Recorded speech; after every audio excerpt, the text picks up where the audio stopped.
We are now live, yes. Live. Today I will be throat singing. That's inappropriate. I'm sorry. I didn't mean for that to be like... Throat singing is inappropriate? You weren't. Well, no, I it, meant buddy. to just do throat singing, but it was more like a tracheotomy, and I don't know that. Bacchiotomy. Doctor says I need a bacchiotomy. All right. As always, I feel like I'm forgetting something, but we're just Mom gonna brain? go. I don't think she's joining. She had a day, but she might show up. Who the hell knows? Friday. Friday.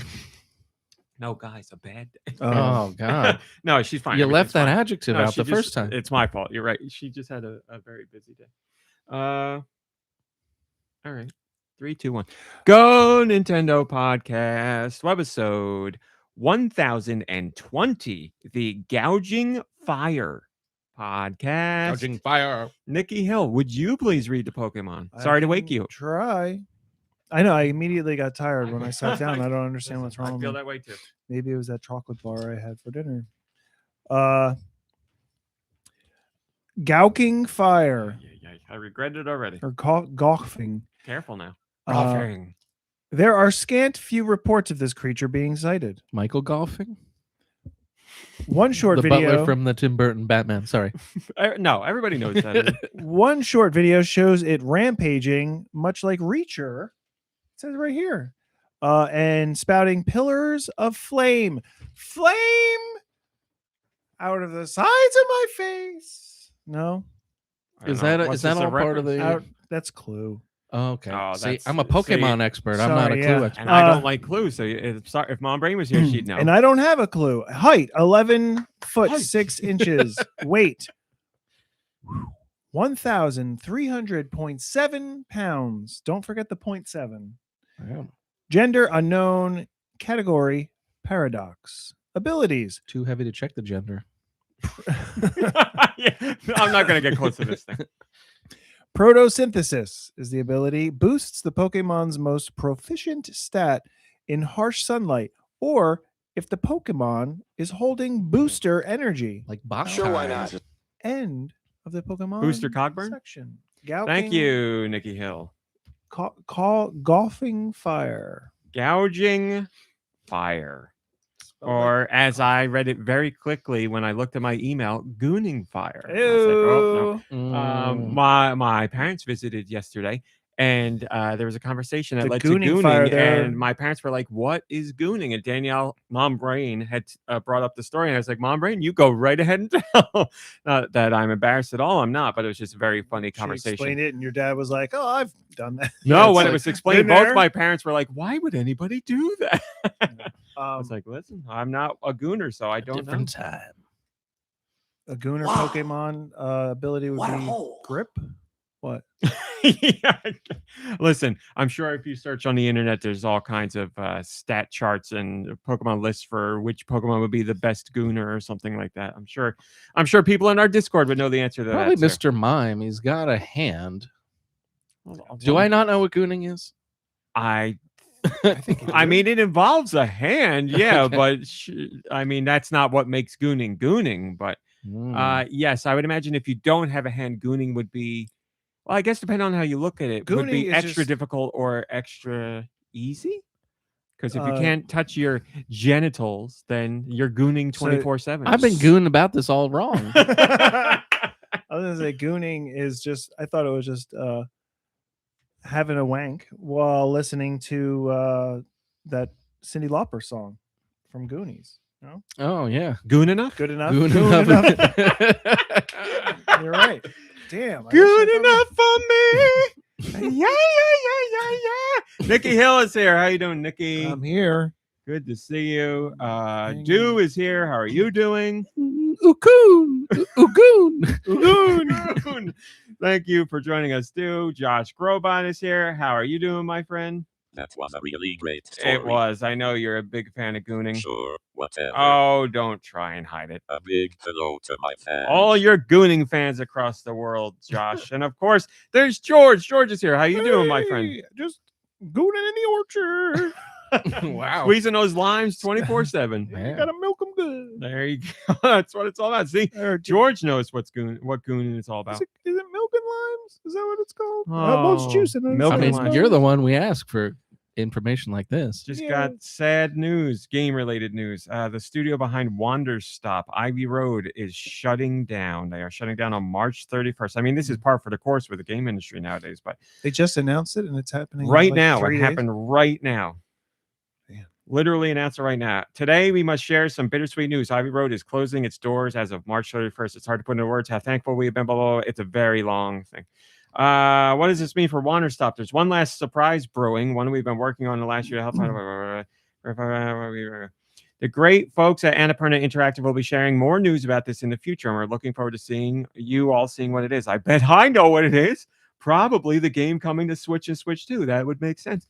Annapurna is looking, or they're helping to find a way for Wanderstop to reach new players. Yeah, so another platform. It's on Xbox. Oh, is that the coffee shop place? Yes, I think it's on PlayStation. Might be wrong. So where else are you going to go? It was on Switch already, right? No, it is not. It is not. Oh. Unless I'm crazy. No, it was, because that's where I would have played it. I played it on Xbox. You know, through the power of the internet, I can find out all the answers to all of these questions. Wanderstop Wiki. Here we go. Wanderstop is available on PlayStation 5, Xbox, and PC. I wonder where else it could go. What else? Yeah. Steam. Where? Or is that PC? That's PC.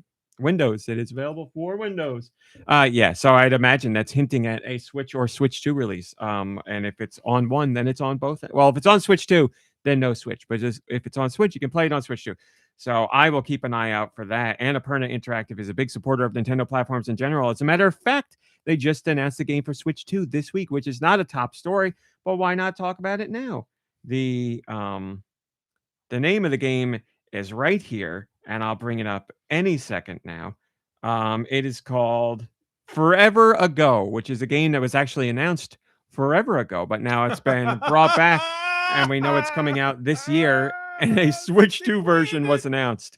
It's about this old guy whose wife died, and it looks like he's going on a road trip to revisit some of the places that were meaningful in their relationship. And he meets new people along the way, and things happen. It looks great. It looks like a great narrative. And then he's got to go to where he met them. And here's where we gooned, and here is also where we gooned.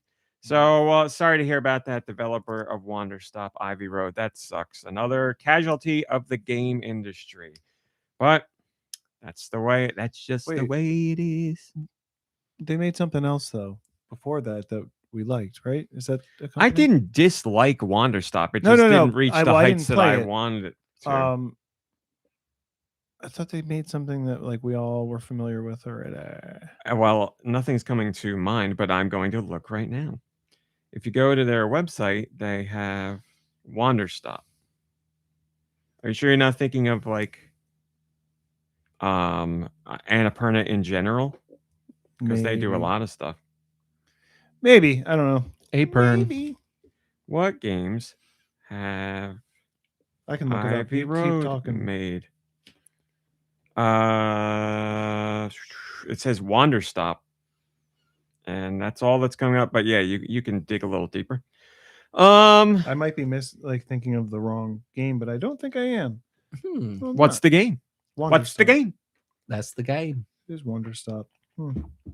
Let me say hello to Discord. Hello, Backseat Studio. It's a nice Dilbert and Burn Cheese. Burn Cheese says, I usually save pot for Monday at depressing work, but I couldn't resist the live show this week. Well, get ready for a full-on depressing Monday then, my friend, but thanks for giving up your Friday to us. Hello, Red Susan. Get ready for us to make your Friday more depressing. That's right. Hello, Drake. I mean, there are so many stories I could talk about this week that are depressing. Hello, Jay Hibiki. Hello, Radical Defect with a beautiful picture of Percy. Slider 64 with their cat hanging out by the TV. Sorry to spam cat photos. Been a really bad 48 hours. Very sorry to hear that, my friend. I got one more to share. She is named after my favorite Filipino breakfast food. I got very lucky with this one. Tocino is the name of the cat, I believe. We're sorry to hear you're having a bad time. Hopefully this weekend brings you good times. Hello, Roth. And I think I said Drake. Hello, Malik, Halo. And Gecko Kitsune and Bachi and Eli and whoever else joins us for this Friday podcast. Jay says, I literally never make it to a live and install Discord just for this. So after listening for like 20 years, howdy my podcast peeps. Well, howdy you too, Jay. Thanks for joining us. If you're disappointed by the regular show, get ready because it's even more disappointing live. But we're going to do our best for you. And like I said, so much disappointing news to talk about this week. If you have a joke, get it out now. It's not a joke. Okay. Wanderstop. The developer or whatever from, I guess, Ivy Road. Co-founder of Ivy Road is Davey Redden, who did the Stanley Parable. Very noteworthy game. So that's because I remember when Wanderstop was announced and I had just played the Stanley Parable and I'm like, well, that's a completely different kind of game. Wow. Yes. But it makes you question, like how they handle it and everything, because the Stanley Parable is so different from Wanderstop. Well, like going into it, yeah. Like I wonder, what drove them to make this game, and if they approach it in a different kind of gameplay way or something. Because the Stanley Parable and the other one, the beginner's guide, are like so not meta, but outside of and Wanderstop is a much more traditional kind of game, at least from a narrative perspective. There's nothing in there that's like fourth wall breaking or anything like that, but it's a much more traditional game. It just happens to be a narrative adventure, and I'm looking back more fondly on that game. I still don't think it was amazing, and I expected more from it, but it wasn't a bad game by any stretch. And I saw it through to the end despite knowing I wouldn't like the main mechanic, and I didn't like the main mechanic, which was making tea. I was interested in the stories of the people, but the making tea and coffee stuff, I don't like doing that in other games, and I didn't like doing that there, but it wasn't horrendous. But sorry to see them go. Hopefully those people that work there find other amazing jobs in the industry and go on to do other notable projects. So that sucks. Since we're talking about sucky news, this isn't a top story because... Oh, is it the Dyson the news that they just dropped? The vacuum people? Yeah. No. Oh. What's their news? Oh, they're coming out with a new vacuum, but that's sucking news. I was going to say, is it because I said suck that we're doing this? Ooh, man. Sorry. I'm the idiot who's over here like, I have a Dyson. What happened? Are they recalling? Are they? Oh, did you got a Dyson? No. It's just my broken vacuum is a Dyson, and I was wondering if they were going out of business. You hit too close to home, all right? So I didn't make this a top story because I feel like it's a very notable story, but I feel like it would just be mean to make it a top story. I don't know if you guys saw it. Someone was murdered at a Pokemon Center in Japan. You probably saw it. I actually did see this story. It was a terrible story. So one of the staffers there was stabbed and killed. And then the person who did the stabbing stabbed themselves in the neck and killed themselves. Horrendous story. We got more news on it today. It was like a real store. The Pokemon Center. Yeah, an actual Pokemon Center. Pokemon Center Mega Tokyo. Oh, I'm sorry. Was you there said Pokemon Center? I'm thinking it's like a Pokestop or something on Pokemon Go. Pokemon Center, an actual location store where you buy Pokemon merch and all that stuff. Real deal. Was there a motive, or was the person just kind of mental? I was taking a drink. Yes, we found out the information today, and it makes everything much worse. The person that did the stabbing was the ex-boyfriend of the person he murdered. They broke up in July, and this guy was like hanging outside of her place of residence, house, apartment, I don't know, and recording her. And I guess she found out, got the cops on it. The cops arrested the guy. She got a restraining order. The guy admitted that he was doing it because he's obsessed with her. The police were like, you need help. We suggest you go get help. He said no. The lady moved to get away from this guy, but she worked at Pokemon Center. This is heartbreaking. She didn't want to quit working at Pokemon Center because she loved the job so much. So she shifted to part-time, but the guy showed up and he killed her. That's where he knew where to find her. Which is so That's terrible. Such a shame. That's awful. So that's a horrendous story. But the guy is dead. So there's that. But yeah, I was like, there was something that felt wrong about making that a top story because I don't want to be like, you know, it's not that I don't want to draw attention to it. I do want to inform people about it, but I'm like, top story is like new Mario game or some stuff like that. Yeah, not that's like not really appropriate for that. Not that you shouldn't report on it, but yeah. But even then, it just happens to be where the only video game connection is where it happens to have happened, which stinks. Yeah, and here's a great top story that will make a top story, and it just popped up right now. Apparently, I'm reading this live, so this is new information to me. I want to get you the specifics before. The White House social media account is posting AI slop videos of Trump in Animal Crossing. And I'm just learning about this right now. Right now, this story popped up. Yes. Yeah. So there's that. Let's take a guess. Let's take guesses at what it could actually be about. I'm sending this message live to someone. I'm so sorry. I'm doing the podcast right now. I'm going to send you a story that's horrendous to cover, but would you be able to cover it? And that message is out. And I sent them that. I'm sure that's not what they're going for with the Animal Crossing, but like, you do invite all different types of animals to your island. It's extra horrible because they're like doing live in it. harmony. Yeah. They're doing it. B, are they really, the people that are doing this don't have any idea about what Animal Crossing is or what it's really about. Are they about. announcing like affordable housing or something? Like, I didn't, you're right. My own bias. I didn't look to watch to see if it was a good video or positive. But Trump is a billionaire. Well, I was gonna say, Tom Nook like rips people off, right? Like you're basically indebted to Tom Nook. He doesn't rip people off. You never have to pay the man ever. Yeah, he's pretty generous actually. I thought he's always demanding his rent. Also, you don't have to pay me ever. I will never make you pay me. Give me that kind of mortgage. Mortgage. Then maybe Trump is visiting the island to talk to Tom Nook and I don't know, have him deported. If you want a devil's advocate for a positive side of Trump, you go right ahead. No, I ain't touching that one. He's trying to get rid of Tom Nook, and then he's going to take it over because we all know he can take whatever island he wants. Well, he heard it was an island, so that's why he went there. Now we're getting to where the joke should go. Yes, he could just take it. But anyway, that story just popped up. We'll be covering that later, or it'll pop up in a few minutes. Can't wait to see the new tower they built. Tom Nook. He's on the list. Let's talk about other bad video game news that's not related to people being murdered. Did either of you, maybe more likely, see the news about Marathon? The new Bungie game that's out. And the wave of negativity that's popped up that spoiler alert is completely fake. No. So Marathon came out, and I guess there's people. What's the game about? It's about Halo, and it's about Destiny, and it's about. Okay. I mean, it's the same game as that, right? It's like a first-person but to be shooter. fair, Marathon came out first before Halo and before Destiny. So.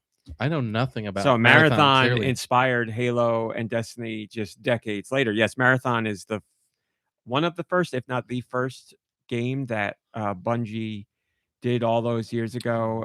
It was basically the max answer to Doom at the time. But anyway, yes, this is a reimagining of Marathon as a looter shooter or whatever you want to call it. But anyway, it came out. I think it has like 1.2 or 1.8 million players. I don't remember. A majority of them are on PC, whatever. There's a whole bunch of people who don't want the game to succeed and want Bungie to fail or whatever. So they've decided to say that Bungie and Sony, because Sony owns Bungie now, have been going around and paying people to do fake positive posts about the game on social media or to talk positively about the game on social media. And if the social media posts reach the levels that people or that Sony and Bungie consider appropriate, then they get paid for this. So people were sharing proof of this actually happening, but none of it is true and it's not happening. So people just want to see companies and games fail so badly that they're pretending like there's some nefarious thing going on. Why with this company? I thought are people, I mean, it's Bungie. People like Bungie, no? People Obviously not. don't like anybody. Oh, yeah. It's the internet. If it's out there, they want it to fail. It's like I wanted you to do this type of game and you didn't, so now I'm gonna make you fail. Now you're so talking. that now I never have a chance for you to ever make the type of game that You're I right. want to. And I would say that's being extra gracious. I would imagine there's just people out there who just don't like for whatever reason and are going to crap on it, or for hate of the they're game. like, I don't want Sony to own Bungie, so it should all burn, or I just don't like Sony because they're team Microsoft or whatever, and all the stupid reasons are out there and exist for all kinds of horrendous reasons. But the end result is these fake stories going around and Bungie being thrown under the bus. And what's the only part that's worse is there are plenty of people who believe it and believe it so much that it's gotten to the point that we've had to have people come out and be like, this is fake. Like all of this is made up. There's no controversy here at all. Hate the game, like the game, all that's fine. You can do that on your own. But just that the fact that with how many crappy things are going on in the game industry right now, we have people out there who are trying to make it actively worse. It's like, what the hell's going on, man? But regardless, crazy. that's So frustrating. That's your crap gaming stories of the week. Yes. So this actual video Red Souza posted in the Discord. And it just says make farming great again. Mm-hmm. It's AI. Mm-hmm. Like a door doesn't even close properly. It all looks bad. You're talking about the White House post? So dumb.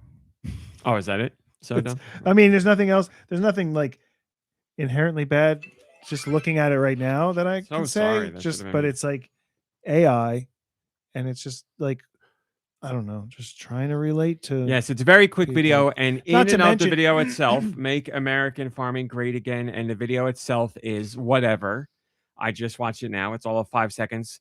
As far as what the White House has been posting, I would say this is fine outside of the AI slop portion of it. So this is one of the few things I've seen where it's like the message, I don't have any problem with it. The fact that you're using AI slop and using Nintendo's brand, that's the story there. So I feel like there's other games that are more farming based that would make sense though, right? But this is not a other popular games one. are as popular. Yeah. So because you could do Harvest Moon or Stardew Valley. Stardew Valley very popular, but they've already done Stardew Valley, so they got to go to Animal Crossing. So is Nintendo gonna do something then? I mean, it's been like 3 or 4 times now that they've just made statements. Yeah, it's like they're gonna cash their checks because of all the people who are buying Animal Crossing because of this video. Is Nintendo going to do something? I don't know. Do I think Nintendo's going to do something? Probably not, because they're going to do what every other company seems to do, which is put out a statement and give them an award, and disavow it, and that's it. But like to fight it keeps this happening. It's like happening over and over. But that's the thing. Like legally speaking, what is there to fight? Because this could be under fair use for parody. I don't see how you can get around that. I really don't. Like National Agriculture Week, they posted that image too. The problem is it's AI slop, and maybe there's something in there where like the AI was trained on Animal Crossing, and Nintendo could be like, that company shouldn't have done that, and that wasn't allowed. But as far as just somebody mimicking Animal Crossing to promote whatever, it could be confusing as far as fans. I'm looking at it. Yeah, that's not mimicking. That's like. Well, yes, that's the thing. Those are assets, aren't they? So what Nintendo would have to do is prove, beyond a shadow of a doubt, that those are actual Animal Crossing assets. Because I mean, you got what's your name just in the back? A blind, just a very quick glance. Like the Tom and Timmy and Tommy, they all look legit to me. Like Isabel looks like the actual art. So yes, there's something Nintendo could do a cease and desist maybe and be like, you're using our art without proper credit or approval. So yeah, there's wiggle room in there, but just like, we don't like your message and we don't want you to send it, that, it's like when any of the musicians come out and are like, my song doesn't stand for that. I don't want you to use my song. That's not allowed. They're very vocal about it. But legally, what are they doing? Nothing. They're not doing anything legally because that's murky waters to get into. So just very publicly stating, I don't like this. I don't want it. We didn't approve this. Maybe, I don't know the statistics, but I feel like we've been seeing less of the, born in the USAs and more of the YMCA. Like he's playing the same songs. Like it's almost like he does it when an artist comes out and it's like, don't use my song, he doesn't seem to use it again. Yeah. And that's then what else did he play when somebody had like a medical emergency? Ave Maria. Right. He loves that one too. And but that's the thing. Like that is very clear cut use. Like you're not allowed to play songs without the proper approval if it's over 5 seconds long. Like that's very clear cut. Can be sued for that legally, no problem. This Animal Crossing AI slop or the other stuff, you have to prove that the assets are actually used. So here, just to my eye, it does look like there are official assets that have been used in this without Nintendo's approval. So that would be something where they could make a legal move on. Like the stuff we've talked about in the past, like the Pocopia logo and all that. That's they used a fan-generated thing. The legal assets would be less AI generated. Like the fact that it's AI generated is just like, we just put in a prompt and this is what we got. Yeah. And they could say that too. Yeah. Because like the assets would be having an actual graphic designer create this stuff using actual images and assets. Hey, Blinded. Good to see you. Is this American Eagle wearing a flak jacket or whatever? Is that actually an Animal Crossing? Eagly. Yeah. I don't know what the ice jacket's all about. Eagly? I just made that up. It's from yeah, that's Peacemaker, right? There is an eagle in Animal Crossing though, right? But is he wearing a I don't know what his vest? name is. I don't. Listen, I'm not the one to ask about clothes in video games. That's more of a do or wait a mom second. thing. Is that a flag with a rat on there? Is this Deux Island? There's no way they're on Maryland. No way. Blinded by Daylight says, good evening, gentlemen. It's late here in the UK. Just sat down with probably the greatest donut I'll ever eat.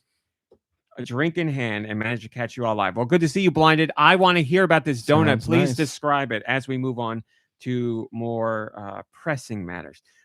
So this is stemming from a conversation we had last week. Mm-hmm. I said I was going to do something and I did it. Is this going to be a weekly feature on the podcast? Probably not. But this week we're doing it. Get ready, everybody. It's time for Raw Meat Cowboys Cries of the Week. Oh, nice. Everything that I encountered that made me tear up this week. I will say right off the bat, I'm scaling this on a scale of 1 to 10 scale. The highest cry level this week was a 2. So there were tears welling in the eyes, maybe one partially rolled down the face, but we're not talking about all out bawlings. But man, so a rolling tear is 2 already. That's just one that happens to trickle down. We're talking about, you just didn't catch your eye in time and it rolled down. But, right. There's like, I put it a 2 out of 10. New segment. Cool. Top cries of the week. There it is, right there. I was gonna look for music and sounds, but we did it. I don't know where new segment cool is on here, and I shouldn't look, but we're gonna take a second to look. I'm not crying. All right. Anyway, cries of the week.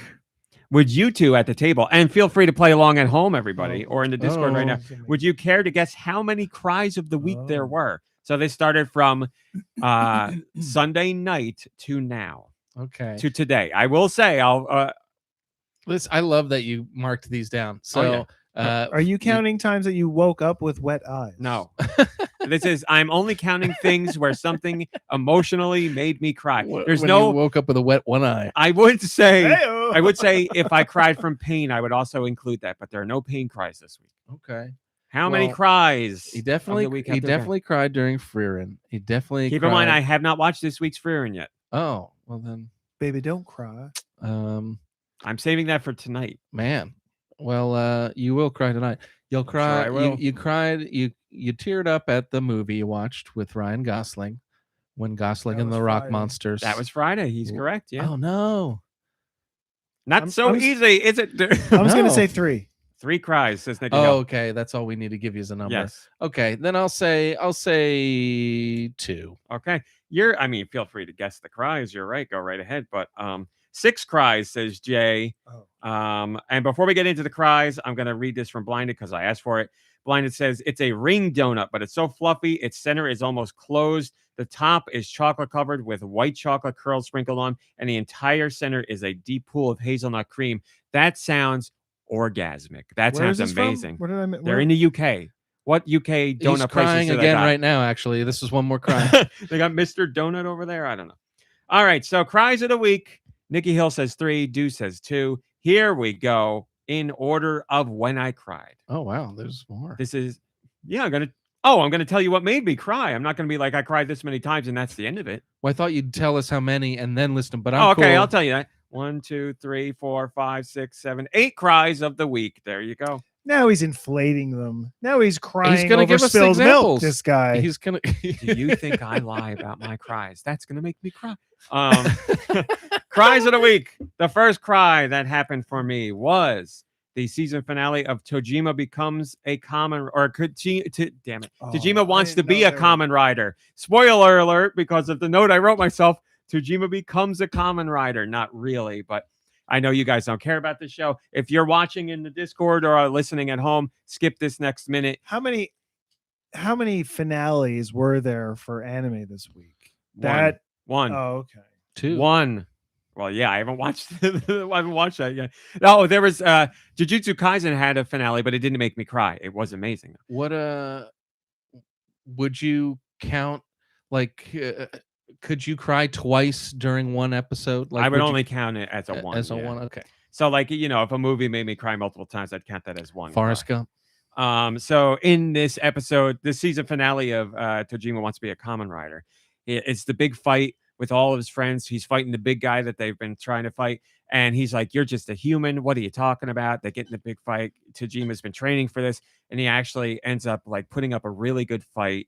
Then the bad guy comes back and does some more damage. Then Tojima becomes more invested in the fight. He ends up beating up the guy bad enough that he flies away. And all the other guys, all the other good guys are looking at Tojima. It's in a big a stadium where the fight took place. And there's like lights that have been knocked down and everything. And the lights backlight Tojima in green, which is the Kamen Rider color. And they see his silhouette and he's wearing the little kid Tojima mask. And they all look at him and they're like, oh, am I seeing things? Because they see the silhouette of Kamen Rider. And Tojima is like, I've actually done it. Like I've become Kamen Rider. And he's crying. And I'm crying about it because he finally achieved his goal. Oh. And then after the bad guy flies away, he turns around to look at all of his friends and he takes off his mask and like a gush of water flies out because he was crying so much and they're all laughing at him. Not meanly, but they're like, this guy really thinks he's a Kamen Rider. It's just a great thing. It was great. It's what you want to see happen all season. Does he have superpowers or special powers? No, he doesn't. But So he trains ridiculously hard. Ridiculously hard. And is this still the first season? Yeah, it was like 12 episodes. Oh.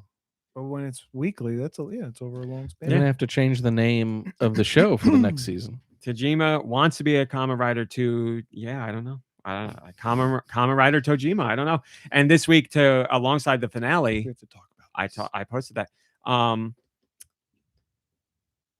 After the finale, a company that I buy figurines from announced they're doing a figurine of them. So it's great news. All right, number 2.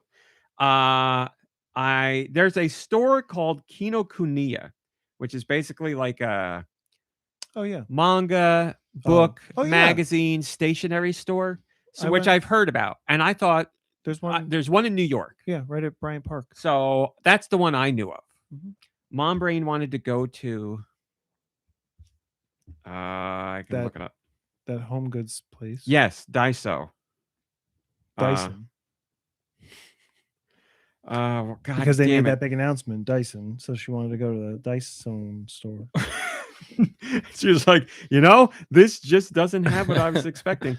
I gotta look at the TikTok I sent Mom Brain because She said it was in Brooklyn. Or Mitsuwa. something. Mitsuwa is a like Asian. It's kind of like H Mart. They sell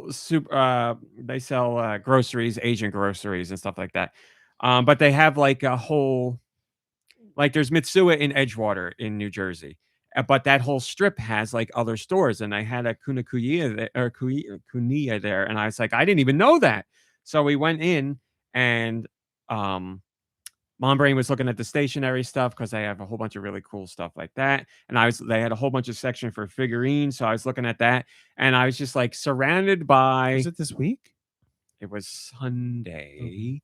So I was just surrounded by all the stuff that I like, and all these people were so like genuinely happy to be there. And I like everybody. It sounds so stupid, but everybody was like really interested to be there and like happy and was like excited about this stuff. And I was like, I'm excited too.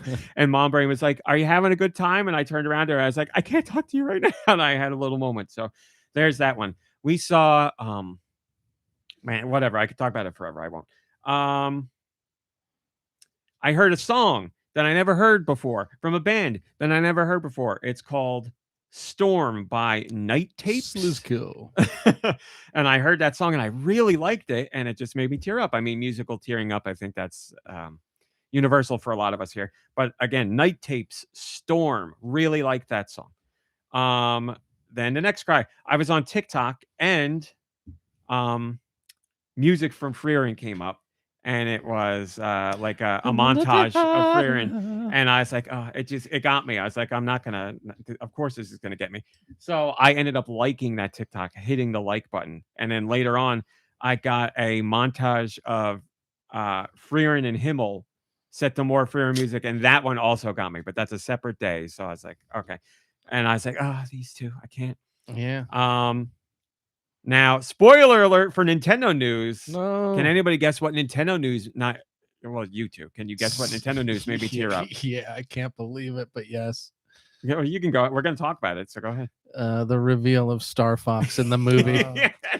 I woke up and I was like, this is how I found out about it. I woke up and I had a text from Name of Austin. I won't read it because it's a personal text, but he was talking about it. I was like, what is he talking about? And I went to the social media account for a Galaxy movie and I was like, what? You're kidding me. And like I double checked that I was on the official account and I was like, oh, this is insane. Are you kidding me? Are they desperate? They have to like put on, like, that would be a huge moment if nobody knew about it. So we talked about this before with Project Hail Mary. It doesn't matter. As a nerd and a fan of Star Fox, yes, I would love to have that unspoiled for me in the film. But the amount of people who are like, they spoiled this, I'm not seeing the movie now, is so minuscule compared to the people who will be like, oh, this is in the movie, I'm going to go see it. There's no negative to this at all. There is no amount of people that is measurable that will not see the movie now because they spoiled Star Fox being in it. It's not a thing that exists to any measurable degree. Yeah, I don't know. Just go on. I'll listen to the counterpoint. No, I feel like that would be,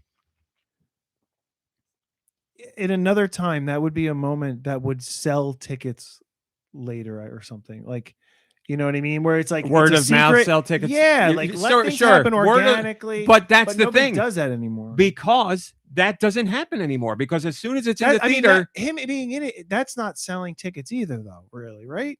Oh, are you kidding me? That last I looked at that post on social media, it had 15 million views. I mean, that will definitely make people who wouldn't otherwise be interested in a Mario movie go see this movie.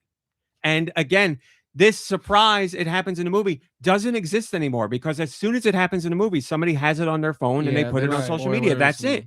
Like look at Thunderbolts. Well, as soon as Thunderbolts was in theater, that spoiler was out that night. And yeah.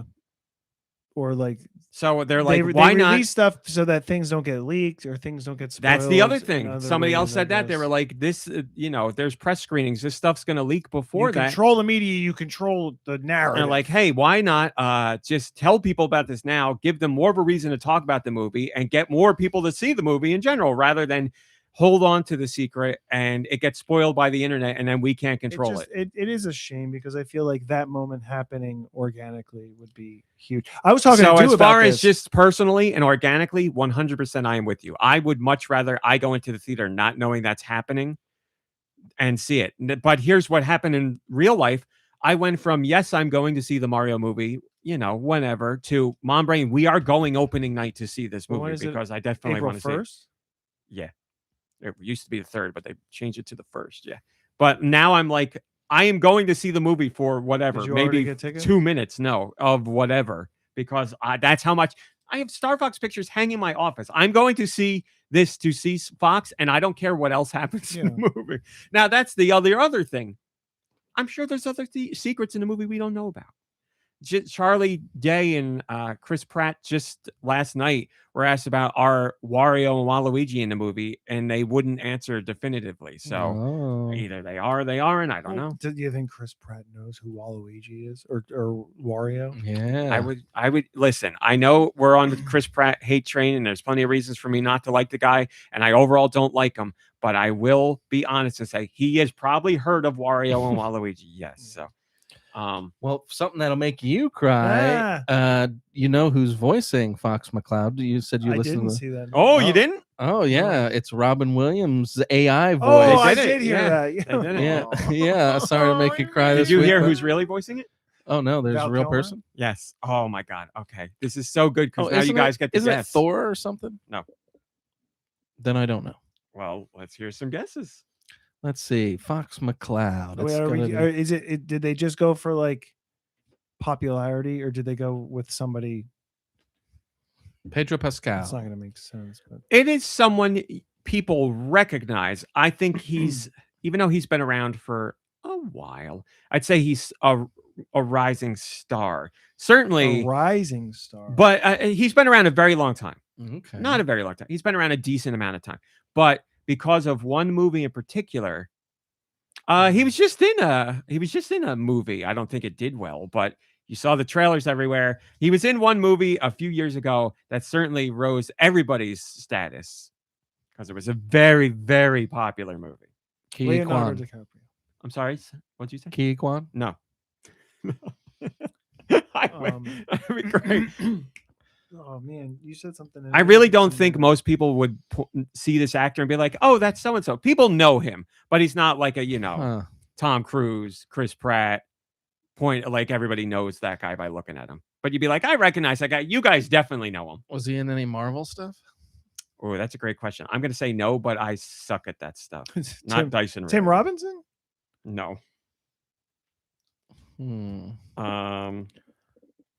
Been around, but rising star recently. Walton Goggins. Okay. What if no? Oh man. Let's say okay. He was in a remake that just came out very recently that I don't think did well at all. He was also The in Running Man. It's Oh, Powell. Glenn Powell. That is correct. He Oh, is your okay. Fox. Yeah, so good. they went with popular like It Boy that's currently all over everything. he plays a pilot in Top Gun, so Yeah, there you go. It's right there. What about Miles Teller? And you know what else I'll say? I'm sure I mean, this he's is good. all. He's not bad in what he's been doing. I'm sure this either, is all though. Universal and Nintendo, but it was announced he was the voice by him in a theater, walking up and down the aisles, and they have like big posters for the Super Mario Galaxy movie, and he's going up and down the aisles, and they're playing Mario music, and then he comes up in front, and he turns around, and then they start playing Star Fox music, and he turns around and says him as Star Fox, but he's dressed head to toe in Fox's outfit. He's got the jacket, the boots, it's an amazing human though. but that's a human. I mean, yes. that's not.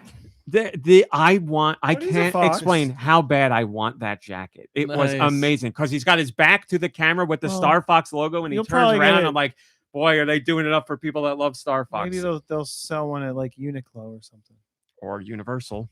or Universal. My cousin just went to Universal, and she was very upset that they don't have any Monty Mole stuff. Because that's her favorite. She's like, they don't have any Monty Mole merch, and I was like, listen to me, Monty Mole's been in a buttload of stuff. I don't want to hear it. I've been waiting for Wart to be in something I was like, you got 20 years of complaining ahead of you until you got Is a. Monty Mole the guy with the glasses and throws wrenches? Yes, that is a Monty Mole, right? I thought.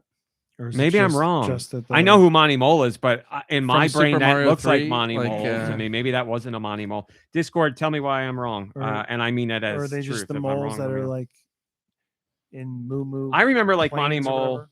Boo Boo Kitty F.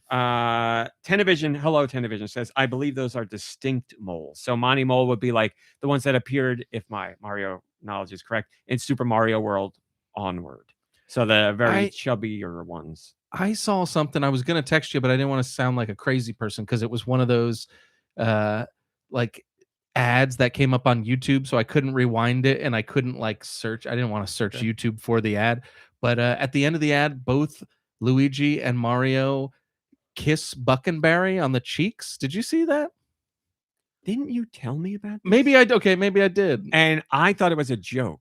No, I think it was. If real. if it's an ad, more than 9 times out of 10, it's legit. So what is it? Promotion for the new movie then? Yeah, it was like a trailer for the movie that I hadn't seen. Oh well, then yeah, it's got to be And- legit. I didn't know that. You were telling me the truth with that. Yeah, like ended with like a blue toad, and they both like come in from the sides and kiss him on the cheeks, and I was like, okay, I'm in. and Dude bought his Buckenberry- tickets right there. Yeah, because Buckenberry's in it, Red Susan says, and "A la now Gold didn't get a kiss." and now we know why Maybe there's Buckenberry got the name.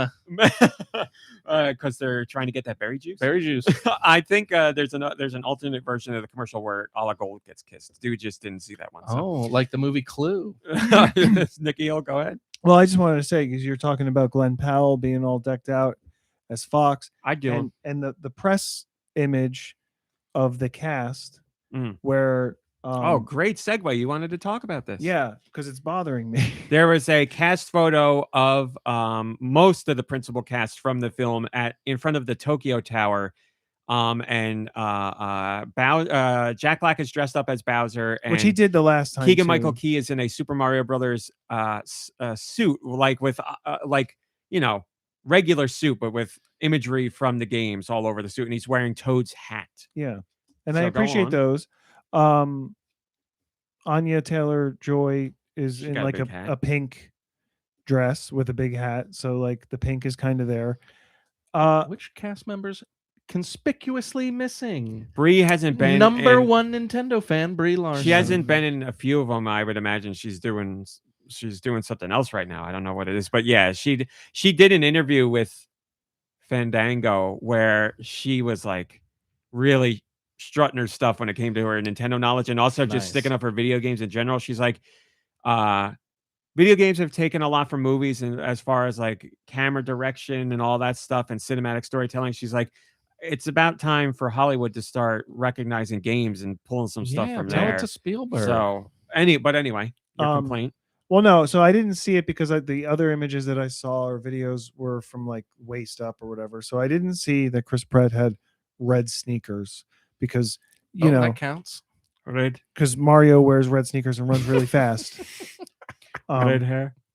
But like Charlie Day is wearing Argyle, like no green in this guy's outfit. Like I'm just a little upset with that. Maybe it's a Like, you know spoiler what I for the mean? movie. What Maybe. happens in canon that Luigi? You know, as far as Oh, he like, poops his pants because he's scared. I as- get it now. as far as brown costumes go in Mario games. games, there has to be one where Luigi's wearing something like that. I'm not giving him a benefit of that. I'm just Yeah. joking around. I also didn't look at the picture to make sure everybody was wearing a color representing their character. I mean, they don't Because all that have stood to out to be. me was Bowser and I keep calling clearly his costume's good because I keep calling Jack Black Bowser, Keegan Michael Key, and Jack Black. Yeah. No, and they don't have to wear something that like relates, but I always think it's like it shows just a little more effort on their part to like try to tie Well, things in. get you on know? the PR horn. You got connections to the industry. Make sure it gets back to him. I got no connections. If I did, maybe I'd be working. I don't even know. Charlie Day, more like Charlie's last day. Whoa. No more Luigi for him. Can you imagine if they didn't get him back because he didn't wear green to this one event? Well, there is a picture. They did go to the Nintendo Museum, and Charlie Day is in a picture with Miyamoto. So Miyamoto could be like, "No red shoes, you're out." Because Or green everybody shoes. knows. Give him some green Everybody. Oh yeah, that's right. Green shoes, because everybody knows that's the color of the shoes the Mario Brothers wear. Red And Benny green. Safdie, I mean, he's just wearing a lavender What? cardigan. Oh, is that who that is? What's That don't pose. we know is Safdie more for making movies than Yeah, being in There's movies? two director. of them. So why is he? Well, he's an actor too. He's the actor. He's the actor one. How much is he Yeah, in? Am I just not he's- seeing the stuff he's in? He's in The Curse with Nathan Fielder. He was in Good Time with Robert Pattinson. He You know was, what I think will he was say? in. Maybe they were both in Uncut Gems. I believe they're putting some effects on his voice, but his Bowser Jr. voice, I'm kind of digging it. I'm kind of digging it because it's bratty and like boisterous. I kind of like it. I like his Bowser Jr. more than I like Jack Black's Bowser. So I'll say that. I need to see the whole movie. Maybe I'll feel different when I hear more than just a few. Who knows? Whatever. We all know it's going to be great. Hello, Darmani says Anna Taylor-Joy is in a peach dress with large hat akin to the parasol. So maybe that was her inspiration. Maybe. So she's going the extra mile. I'm not upset. I mean, at least she went Listen, with like a we color hate Charlie matching. Day. We get it. We hate Charlie Day. Well, like Benny Safdie is not More really like Charlie, go away. in Get ready for a more Bowser of those Jr. gems. attire of any sort, really, right? Who? Bowser Jr. doesn't have any lavender, does he? He could have. He does a and Wonder Bowser Jr. He's got some lavender in him. Yeah, He could at least wear that cool bandana he's got with yes, the yes. teeth on it. There's just ways that they could, and is it? Oh my God, Donald Glover, Donkey Kong, Don Lover. Oh, I guess that's one way to remember. That's a joke he used to do. I mean, he's got nothing Yoshi going on right there. You seen that man's tongue? Moving on. He's been spitting out apples. Fox in the Mario movie, as I said, He doesn't spit out apples. He only eats them, right? Sorry. What do spits I know? out things He spits out eggs. he Oh, Well, no, you he said poops- that. Beautiful. he poops spits out out eggs. eggs. He poops out eggs. I cried at the Forever Ago trailer, the game I told you about earlier today, because obviously it's very sad. Looks like a great game. And then the last thing that made me cry was a song from the Flipwitch soundtrack. If you don't remember, Flipwitch is the X-rated game that's available on Steam. That's a Metroidvania. That's actually a really good Metroidvania. It just has X-rated content in it. The composer, I want to say his name is Momo Jam. I don't know if that's correct. I think it's close. Just announced today that they have a covers tribute album to the Flipwitch album, which I listened to today and is phenomenal. And after I listened to that tribute or covers album, I was like, let me listen to the original album again. And I heard the song Haunted Hallows, which is a whole soundtrack's phenomenal, but that soundtrack really does it for me, especially one part of it. And I teared up at that. So that is your 8 cries of the week. Will there be another list next week? I don't know. Do you think that I talked about it last week and you got it? You might cry less if you didn't drink as much water. I don't know, because dry it out a little bit. I've always been emotional, but I feel like I've gotten more emotional, and maybe it's just because I'm filled with more liquid. Could be it. So this week I will not drink anything and see if I cry. What if I feel like I'm crying but nothing comes out? That doesn't count as crying. Does crying only count if the liquid comes out of your eyes? Or my penis? Moving on. Jay Hibiki wants to know, is Charlie Day on the disdain man list? Not mine. No, he's I don't love him and I don't dislike him at all. So he's just a man list. We have to have a man list too. We need to clear this up. I know I have disdain and main. Thanks to you, I have main and made my disdain. And then there's my abstain Then list, there's abstain, which is different from how I feel about Day, because I'm not abstaining. It's just he's a whatever. He's just a man list. He That's doesn't it. look as short here as he did in that direct. It's the Argyle. Makes you taller. It stacks you higher. Because it's built like the spring. Yeah. To shoot you up. Yeah, it's like slinky like. That's why. He's got it, because maybe in the movie Luigi uses one of those spring platforms from the games. We saw that in the first one, so it could come back. That is spoiler alert. Galaxy movie has spring lists. That is so inside baseball. This man knows his Mario inside and out. Let's give him a round of applause, everybody. Not on the right page. Don't even do it. Speaking of baseball, this show is going to be all over the place, as all episodes are. I talked to my dad yesterday, who's a big sports guy, likes baseball a lot, really likes football. He loves basketball, big basketball fan. He loves track and field, but anyway, any sport really, he'll watch it within reason. So all my life, that has been something we have not connected on, because I'm not a sports fan. I don't have anything against sports. I just don't find them interesting. I like professional wrestling. I do like curling. I enjoy curling. But I finally have an opportunity to talk to my dad about a sport where I was like, oh my God, we might be able to connect on this. Oh, because you both hate men and women's sports? We both hate men and women's sports. I was like, Dad, we finally got something to talk about. I legitimately am interested in and have watched full games while I'm working of Banana Ball. I'm sure you don't know what Banana Ball is? You'd be all about it, I think.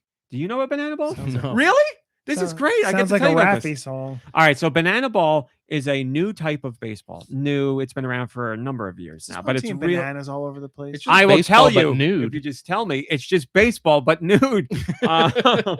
Banana dog. Oh, no actual bats. Okay.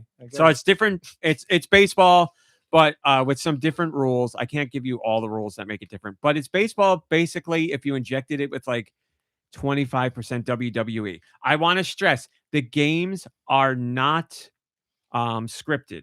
The games are real. They actually play out how a game would play. But there are things like okay, so innings are different in a sense that traditional baseball game, you know, you run all 4 bases, you get a point. That's how this game works, but there's other way to score points in each inning, and at the end of each inning, runs. Thank you. At the end of each inning, well, it can't just be runs. No, it can't be, because you get points for other things. Oh, you're talking about Banana Ball. Yes. So you score when you score a run, that's worth a point in an inning.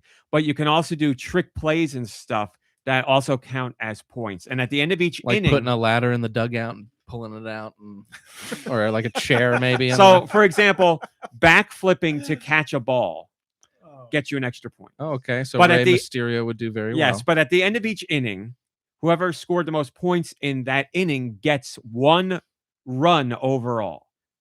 So you understand what I'm saying? Even the defense could get a run. You got it. And then at the end of each inning, they say, you know, this team did 7 points, this team did 9 points. So that team gets 1 point for that inning. And then the final inning, it's like all out. You can get points for a whole bunch of stuff. But that's one big change. It's like Tony Hawk baseball. Here's another one, which I love.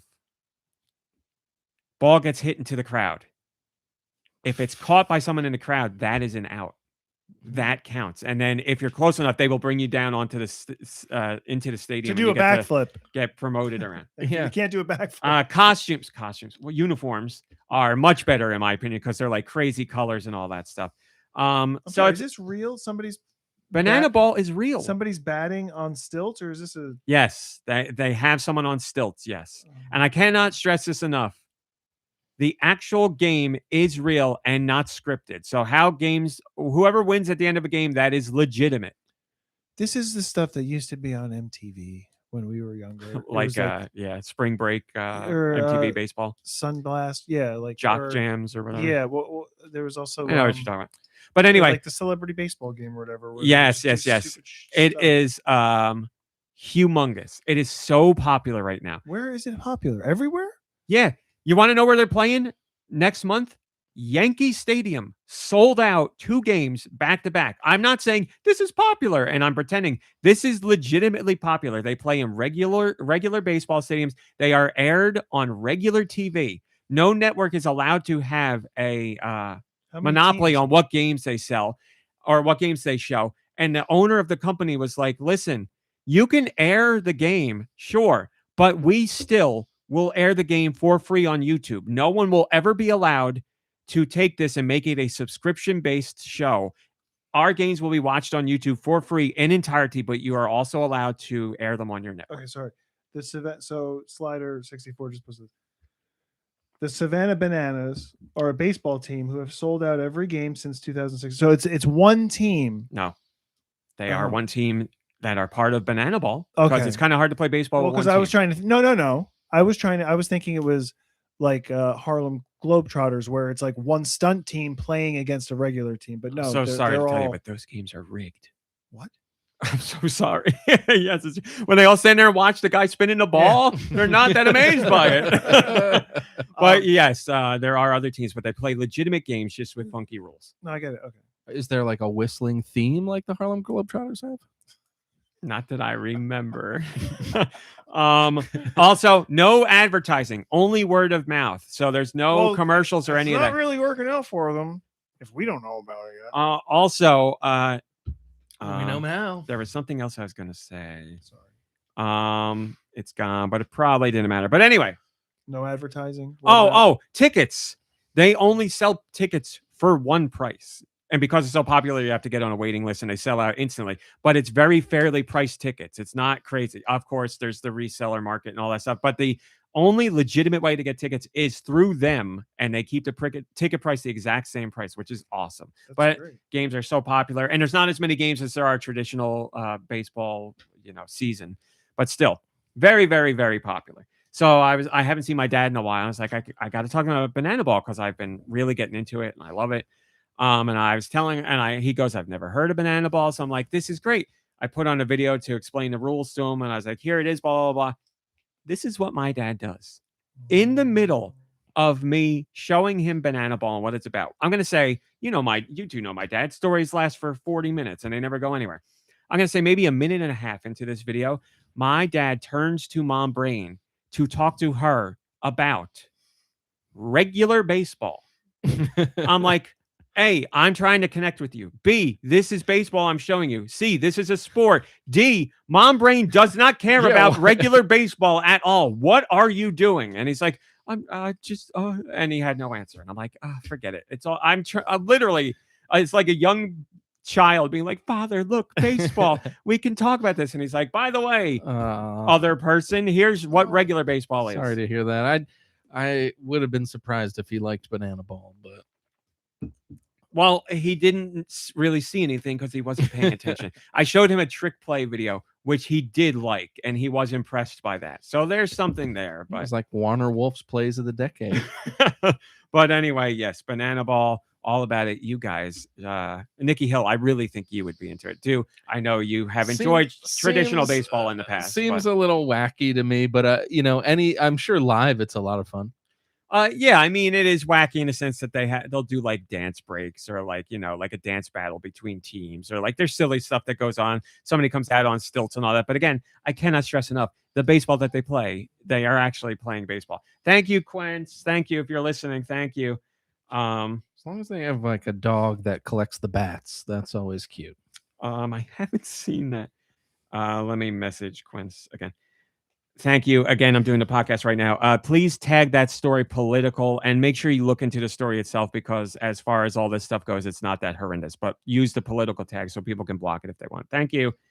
So anyway, Banana Ball, this is going to turn into an only Banana Ball podcast going forward.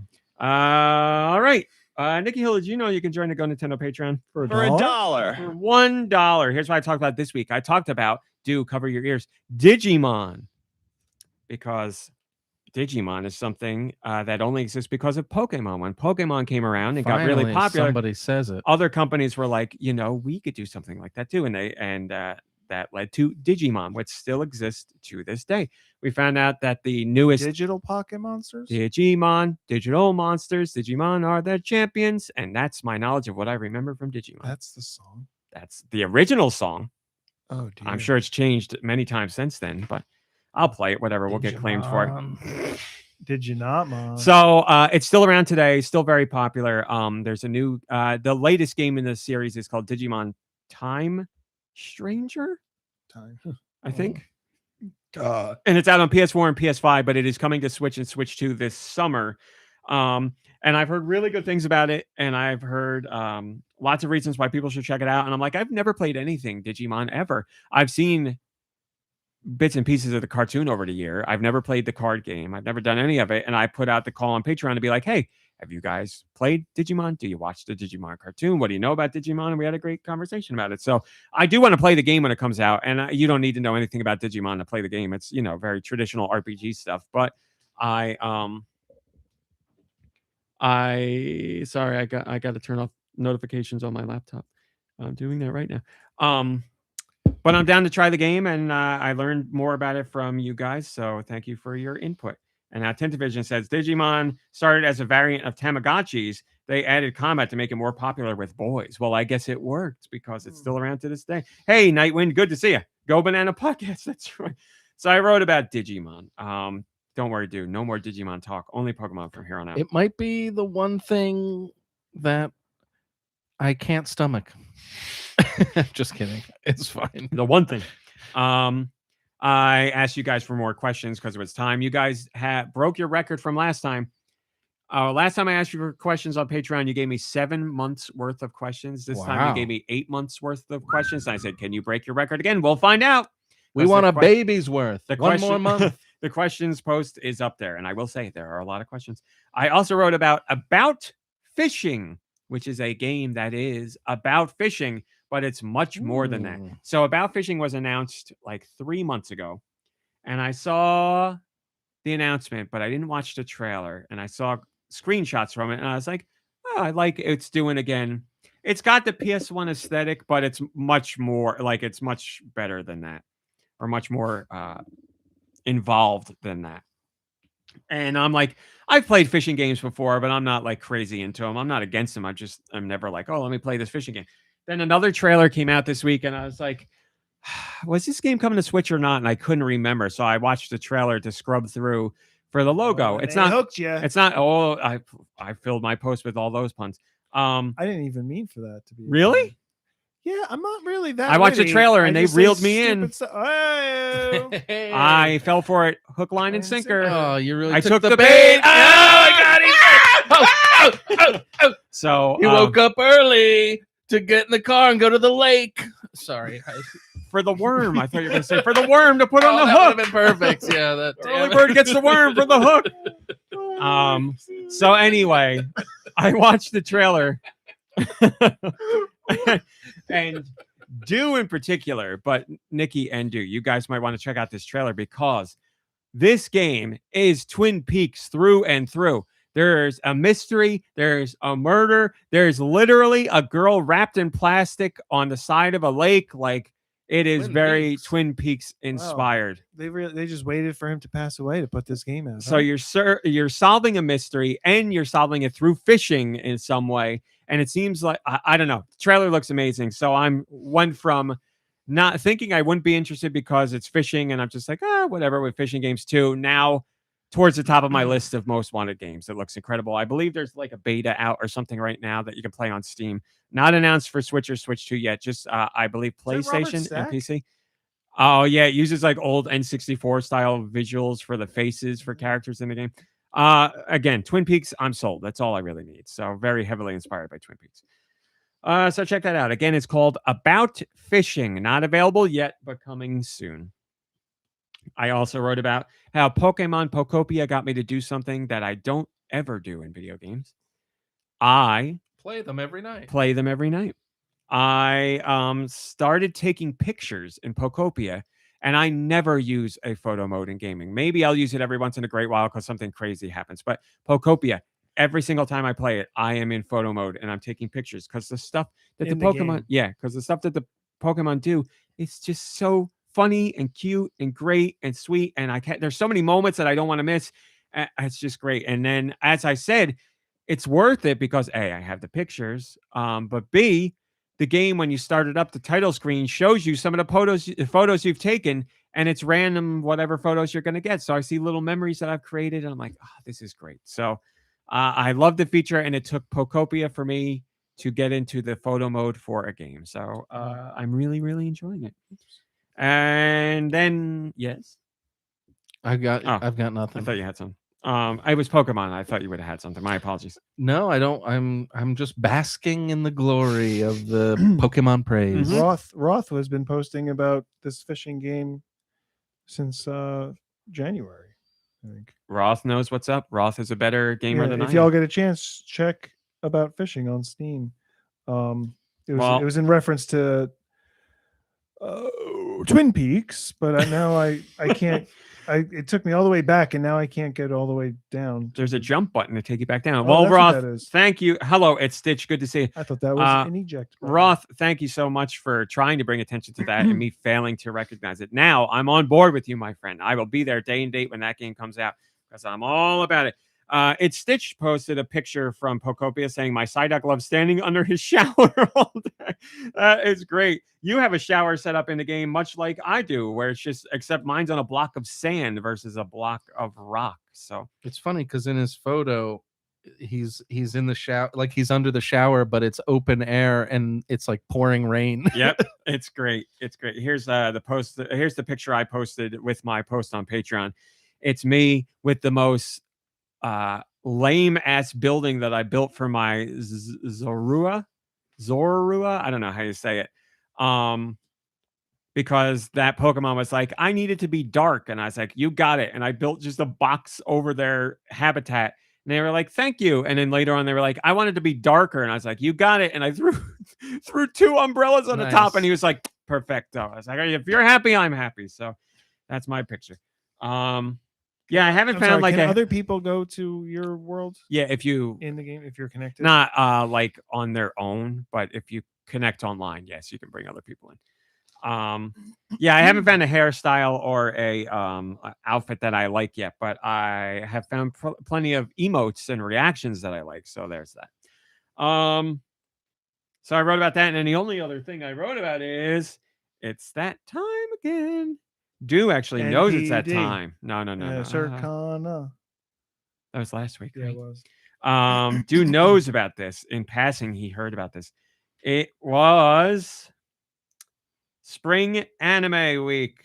We got our new lineup of anime that's coming out in spring, and I finally get to put together my list of anime that I will be watching, and I will read you those anime. Oh yeah, I was going to do that for my sister. I'll read you those anime right now. This is my schedule. What the fart? What the fart, Toast? Say that so often. I am an idiot. That's 3 different anime. What the fart? I say What that the so fart, often. Toast? Yeah. Oh, here it is. Okay. And I am an idiot. So I wrote my list.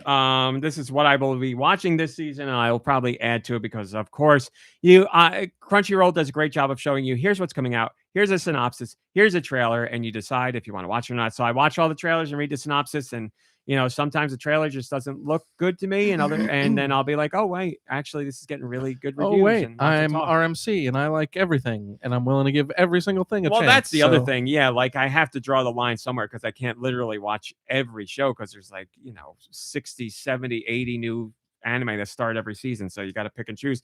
Here's what I've picked and chosen, but I may add to it.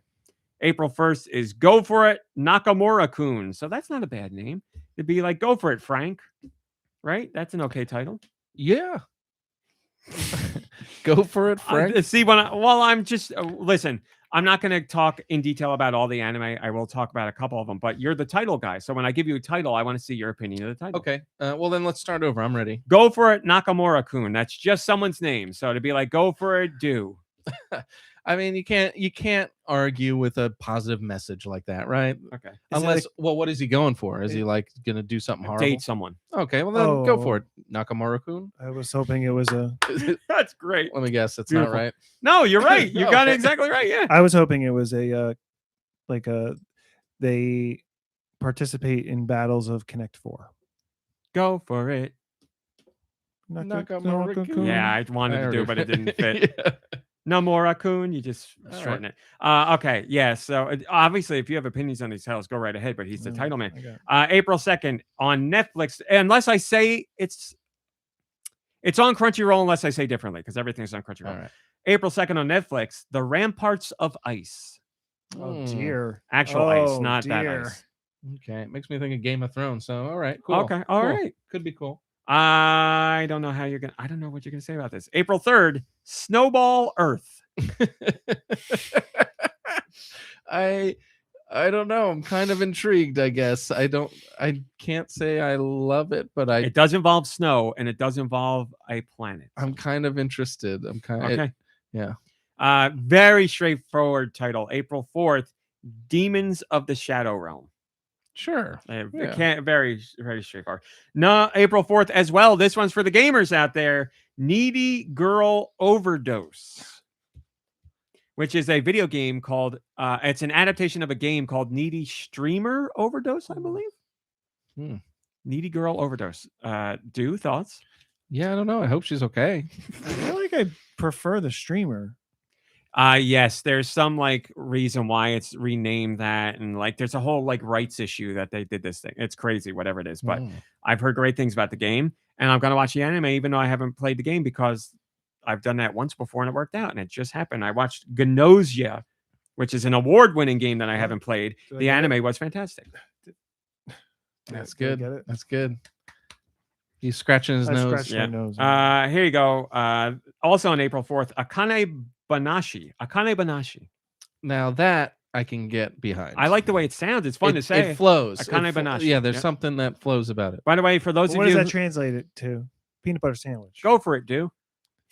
This is on YouTube. If you do not have any subscription to Crunchyroll or Netflix or Prime or whatever, you will be able to watch this free and legally on YouTube. Ooh, Banana Ball. April 4th, Akane Banashi.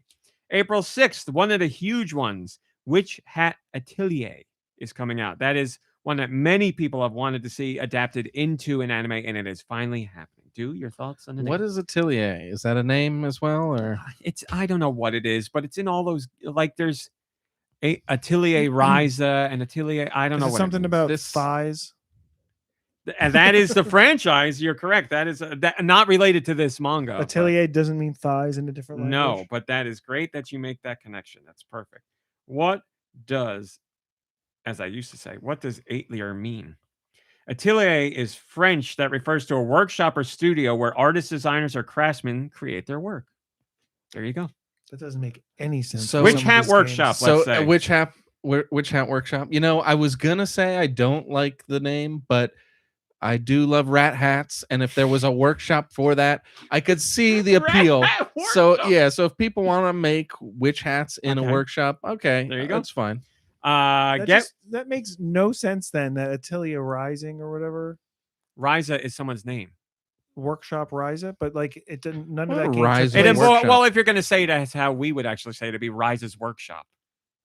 Does any of that game take place in a workshop though? Yeah, you're an alchemist. You spend a lot of time in your workshop. Oh, That's what all the games are about. They all, I believe, involve alchemy to some degree. For some yeah. reason, I thought they were like action games. So I was like, They this have an doesn't make any RPG sense. mechanic where you fight monsters, but yes, they're mostly crafting, resource But gathering. right before you kick their ass, can I say ass? Yeah.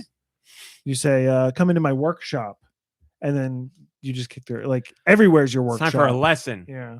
Yeah. Yeah. Yeah. If you invite them in, then they're not trespassing, and you could be arrested for assault. You've made 2 jokes this podcast that I also made on the site. I made one about inviting people in. It was about vampires, but it was Oh, inviting people in. that And so makes you better said something sense. earlier that I meant to draw attention to. It's gone. April 6th also is, get ready for this one, the klutzy class monitor and the girl with the short skirt. You know, now these are the kind of, this is like everything I don't like. It For the because- record, I also do not like this. because it's very, I don't like them when they're really really long, and I don't like it when it like describe like that Yes. should be like the byline for the first episode or something. Like, Yes. why is that the title? Isn't that often what happens though? With some of these that you watch it in the first episode, completely shifts gears to something like outrageously different. That does happen in anime. I won't say frequently, but not infrequently. Yes, Frequently. it does happen. As a matter of fact, the season of an anime that just ended, Oshinoko, that's how the first episode was, and it blew my mind, and it's what got me to watch the whole show. Right. So, but yes, that is something that does happen in anime. You think it's one thing, and it becomes something else completely different. But the klutzy class monitor and the girl with the short skirt, I believe, is about. It looks like a comedy romance anime to me, where 2 very unlikely characters end up becoming friends and perhaps maybe more. It's always, and hey, it's a man's world, so I'm not going to complain, but it's always like the nerdy man and like the traditionally hot woman. Well, you know, like the girl in this is, I would not say meant to be traditionally hot. She's just, as it's, my understanding from the trailer is he doesn't know who the girl is, and he's just like, who's that girl in the short skirt? And that's it. And she doesn't know him at all, other than he's a he's klutz. the nerdy guy who's a klutz. Yeah, Who's nothing that about him being nerdy. girl? I want to draw a strict line between nerd and klutz. Those are 2 very different things. They Oh, don't it didn't go say together. nerd. It said There's klutz. nothing in here. Well, he's a class monitor, so maybe you think that's nerdy. That but, probably is but what made he me is think defined as being klutzy. His job is class monitor, but he's klutzy, not nerdy. that. Unless a monitor is inherently nerdy to you, which in American schools we would say yes. If you're like the safety patrol guy or something, to be like, that's a dork. So I see what you're saying. If he's wearing a bow tie, we know what that Yeah. means. But And suspenders. and suspenders, forget it. It should be hung by those suspenders. I don't want to talk about it anymore. Nicky Hill, you're going to say something? Well, Bern and she said that they would watch the nerdy man and the traditionally hot woman, and I wonder, would you be okay with that as a title? The nerdy man and the traditionally hot woman is really good. I like that name for some reason. That's really funny. That's really funny. I like that. Get this guy. Who said it? Burn and Cheese? Bern and she- You got to start naming anime, my friend. Yeah, it's not far off. That's good. And then 2 more on April 7th. Even a replica can fall in love. Oh, we've had that story so often. Tell me the story. Well, like Chobits, right? Tell me the story. I didn't say give me another one. I said tell me the story. We've had that story before because I know the story from the trailer. Tell me the story. Man meets robot. Man uses robot as sex doll. Sex doll starts to love man. So I don't know that he uses it as a sex doll, but part of that story is yes, man meets girl, falls in love, but he doesn't know she's a replica. In this story, I don't know how it happens. This young girl wishes for there to be a replica of her to do everything that she doesn't want to do. And come on, we've all been there. Where it's like, go to work for me while I sit at home. Multiplicity. So we've seen that with Michael Keaton before. So then this girl, I don't know how it happens. I'm going to find out when the anime starts. But if this happens, she gets a replica. And she sent it to school for her. Because I would imagine she doesn't want to go to school, which I can identify with. But at school, I think this replica starts making connections with people. And then she's like, wait, what's going on there? I don't want any of that. You're just supposed to go to school for me. And then she starts like hanging out outside of school. And this girl's like, no. Your job is go to school and you come home. That's it. So then this girl replica, who is, I guess, forming some relationship with this kid at school is like, well, what if we cut school? Then technically we're still at school. We could go out on dates or whatever. So that's what it's. I don't know what's going to happen. But listen, I watched the trailer. It looks great. So the replica builds a replica to go to school for the replica. It's kind of like Severance. You're right. And I know you Except don't both exist at the same time. Yeah.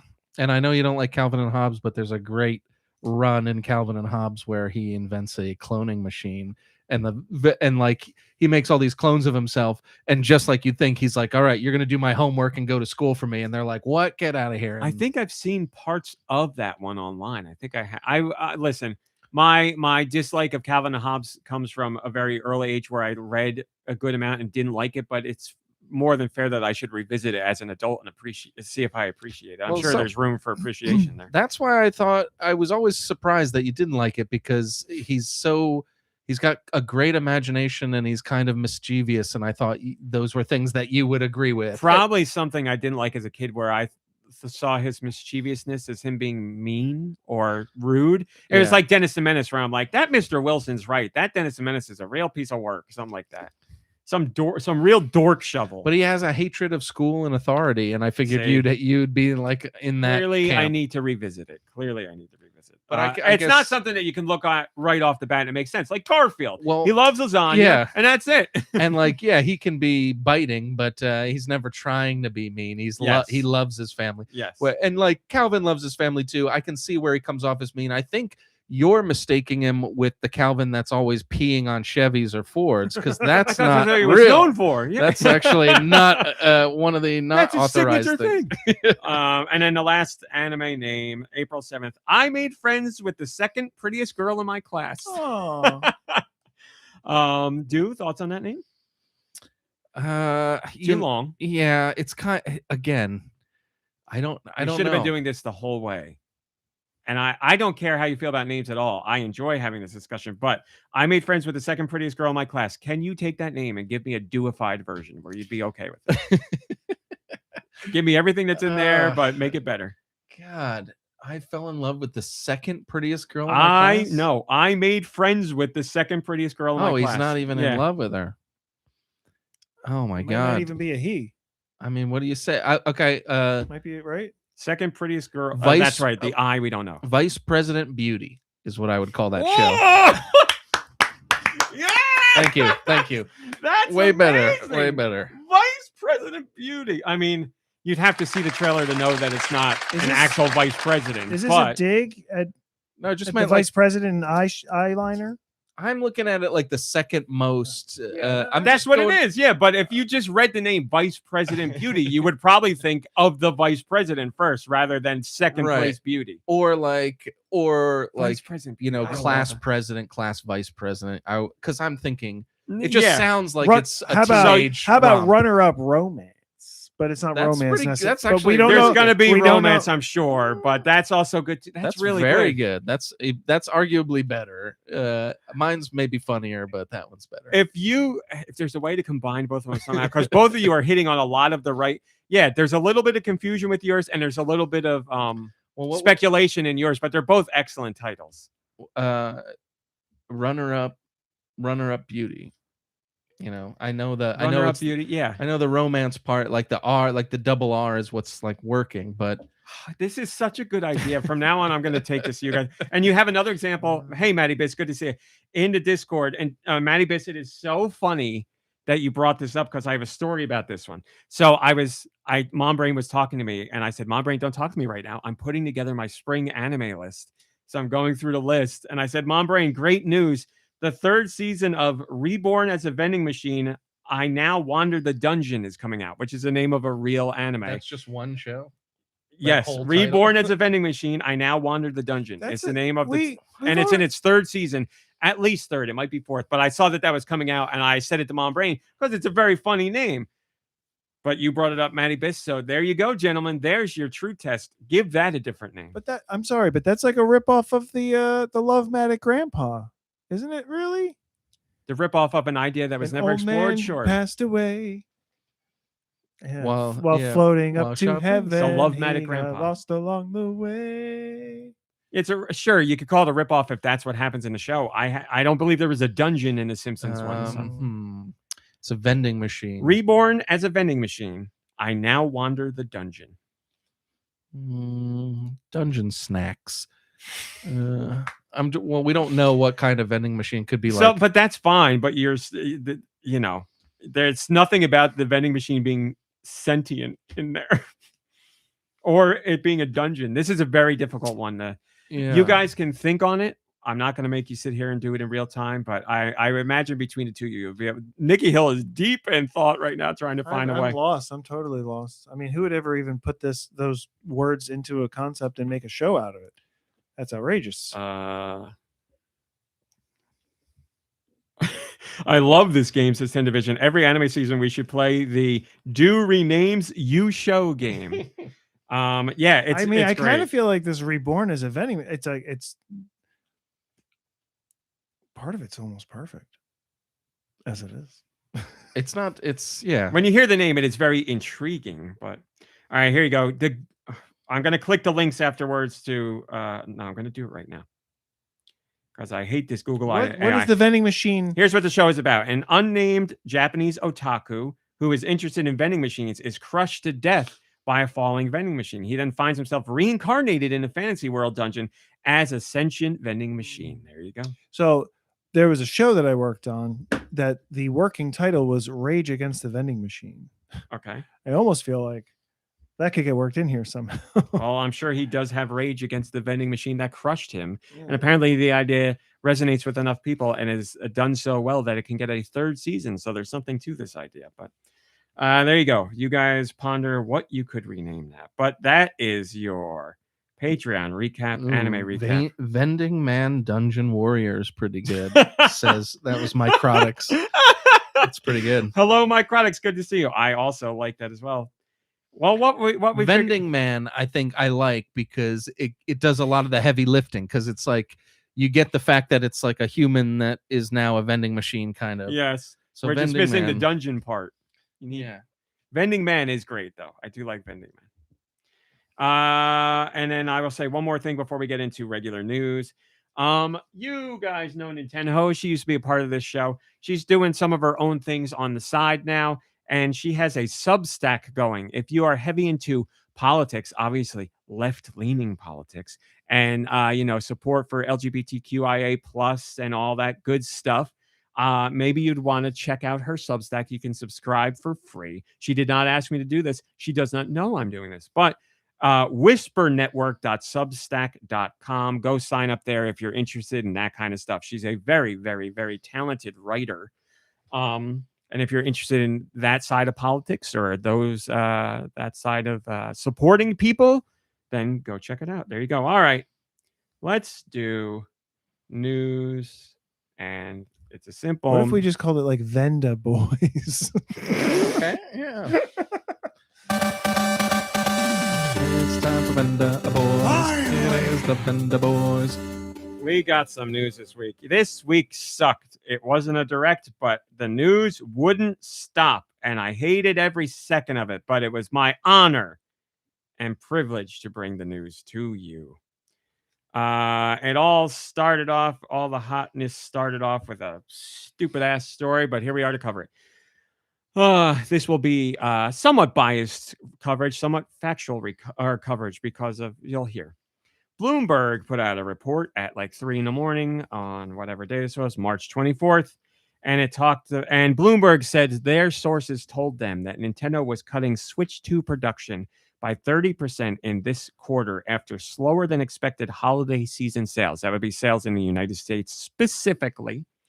Now, factually, I can tell you, at Nintendo's last financial report, investor briefing, they said Switch 2 holiday sales were softer than they thought, but those sales were made up for by the Japanese audience, and they were not adjusting their sales predictions or anything like that. So that is factually what happened. Now, were Switch 2 productions cut by 30% based on weaker sales? Officially, we don't know. Bloomberg says that's what their sources told them, and their sources remain unnamed. So that would mark a cut from 6 million to 4 million produced. Now, you probably remember that Nintendo front-loaded Switch 2 production in order to have enough for launch because they didn't want to have another situation that they had with the Switch and the Wii before it. And then on top of all that, semiconductor prices were through the roof, and they're only worse now. And then memory prices and all that crap. On top of all that, there was the tariff situation, which is always ebb and flow, and they wanted to get ahead of that, which is why they shipped them out from certain regions, blah, blah, blah, blah, blah, blah. So that's what we heard. And I knew as soon as I reported on this that this was going to be a shovel storm, because that's always what happens. Because when you get something out there that looks negative, regardless of what is actually going on, it takes off. So I posted it at night and I said, I'm going to wake up in the morning to a whole bunch of garbage. And that's exactly what happened. But it continues on from there, because this guy who writes these Bloomberg articles is the same guy who always does this coverage. And in my opinion, he is disingenuous with his reporting and has a very negative slant on purpose, whether that is to get eyes on the story or because he's got something against Nintendo, whatever. I don't know. But I can tell you, factually speaking, Nintendo has been so flustered by this guy's reports in the past that they have, which they, to my knowledge, have never done with any other single reporter in their entire history. They have come out and said, this guy's articles are... There she is. Hello. They say this guy's articles are factually incorrect. Not just this is speculation. They have said this is factually false, incorrect. For Nintendo to put out a statement like that, that direct has to go through so many people to be approved. And they have done it before with this guy. So take that as you will for this guy. Why, if I may, are they so quick to get up this reporter's butt, but they'll let the White House tweet whatever the heck it wants with its IP? What's the fact? Nintendo comes out and says, we did not approve this or make this. That would be correcting the factually incorrect part of that. This is going to take Vending Man. We're going to need Vending Man to step in. So following the report, other people chimed in with their 2 cents, and I will tell you what they said based on that report. First off, there is this account called Nintendo Patents Watch. It's Game & Watch, a social media account that does deep dives in Nintendo patents and business coverage and stuff like this. To someone who covers Nintendo all the time, Nintendo Patents Watch, I would say, is incredibly knowledgeable, and they do an incredible amount of due diligence with the work that they do. And it's all for the love of the game. They do so much research and fact checking and triple checking. It's staggering. They do really, in my opinion, amazing stuff. So Nintendo Patents Watch was like, okay. They also feel the same way about this Bloomberg guy. They're like, this guy, let's put it this way. They were much more aggressive in what they said about this guy, although we feel the same way. My job is to report the news. My job isn't to give an opinion unless I do an editorial or we're here on the podcast. So I kept that out. But I shared Nintendo Patent Watch's information because they're like, all right, let's try and see where this guy may have gotten this information from and how they got to this point. Here is their findings. Bloomberg, the author of the report, his name is Takashi Mochizuki, claimed that Nintendo planned to produce 6 million units of the Switch 2 from January to March of 2026. That would be the fiscal quarter. 17.3 million Switch 2 units were sold by December 2025. So with Bloomberg's report in mind, that would suggest Nintendo was planning to sell 23.3 million Switch units in 9 months. That would be one hell of a plan for unit sales, especially when Nintendo's For launch or just in general? in 9 months. Because Nintendo's prediction for full year sales for Switch 2 is 19 million. Nintendo always undercuts, but still Nintendo's prediction is 19. That's what it's been since day one. We're going to sell 19 million Switch 2 units in our first fiscal year with the system. So Bloomberg's report would make it say that Nintendo was expecting to sell 23 million Switch 2 units in 9 months. So those numbers don't really make much sense. At its height during COVID, Switch sold 28 million in 9 months and 23 million in 12 months. So that shows you the kind of craziness that would need to be going on for Nintendo to actually reach anywhere near those numbers. So again, doesn't really make sense there. So that would show a really aggressive schedule on Nintendo's part, and it doesn't play out with what we've seen from them for production and what we've seen from them as far as their own predictions for sales. And again, I want to stress, I know Nintendo usually comes considerably lower with their projected sales than analysts and investors do. Most investors have been at around 20 million for the fiscal year. It'll probably end up being a little bit more than that. Because investors and analysts always overshoot by a crazy amount. Mhm. And then when things don't hit those numbers, the whole market like freaks out. You're right. But when you have an actual company who knows what's possible, they're gonna say, it's the same thing as being like, hey, like how quick can you get this done for me? And I'm gonna say like, oh, it's gonna take me 3 hours, but I expect that it's gonna take me an hour and a half or an hour, so that you turn around and you go, wow, great job, you got it done 2 hours ahead of time. But here's the best part. When when investors are like, how many do you think you're gonna make? And Nintendo goes 19 million. Investors are like, no, you're wrong. That's bad. And Nintendo's stock goes down because of that. And then investors go too high. Yeah. And then investors are like, Nintendo missed the mark. And it goes down from that too. They missed the arbitrary number that we threw at this. And even though we went above what the company themselves said, who probably are in the know better than, but whatever. Moving on. Or they're looking at it probably and they're like, oh, they said 20. So they probably really mean 20. They undercut it, like you said. Yeah. So now so we expect that they have to do, and if they don't hit 23 million, they're cooked. Yeah. Nintendo Patent Watch dug deeper to try and get to they're trying to figure out where this number is coming from. Where are they getting this number from? And this shows how amazing Nintendo Patent Watch is with their analysis. So Nintendo works with Foxconn to produce some of the bits that are in the Switch 2. Foxconn works with everybody. If you're doing something technology related computer wise, and it's got a chip in it, you're probably working with Foxconn. So he looked at Foxconn's numbers and said that 86% of Foxconn's 2025 revenues came from Nintendo. And we know that Nintendo began receiving mass-produced Switch 2 units from 2024 onward.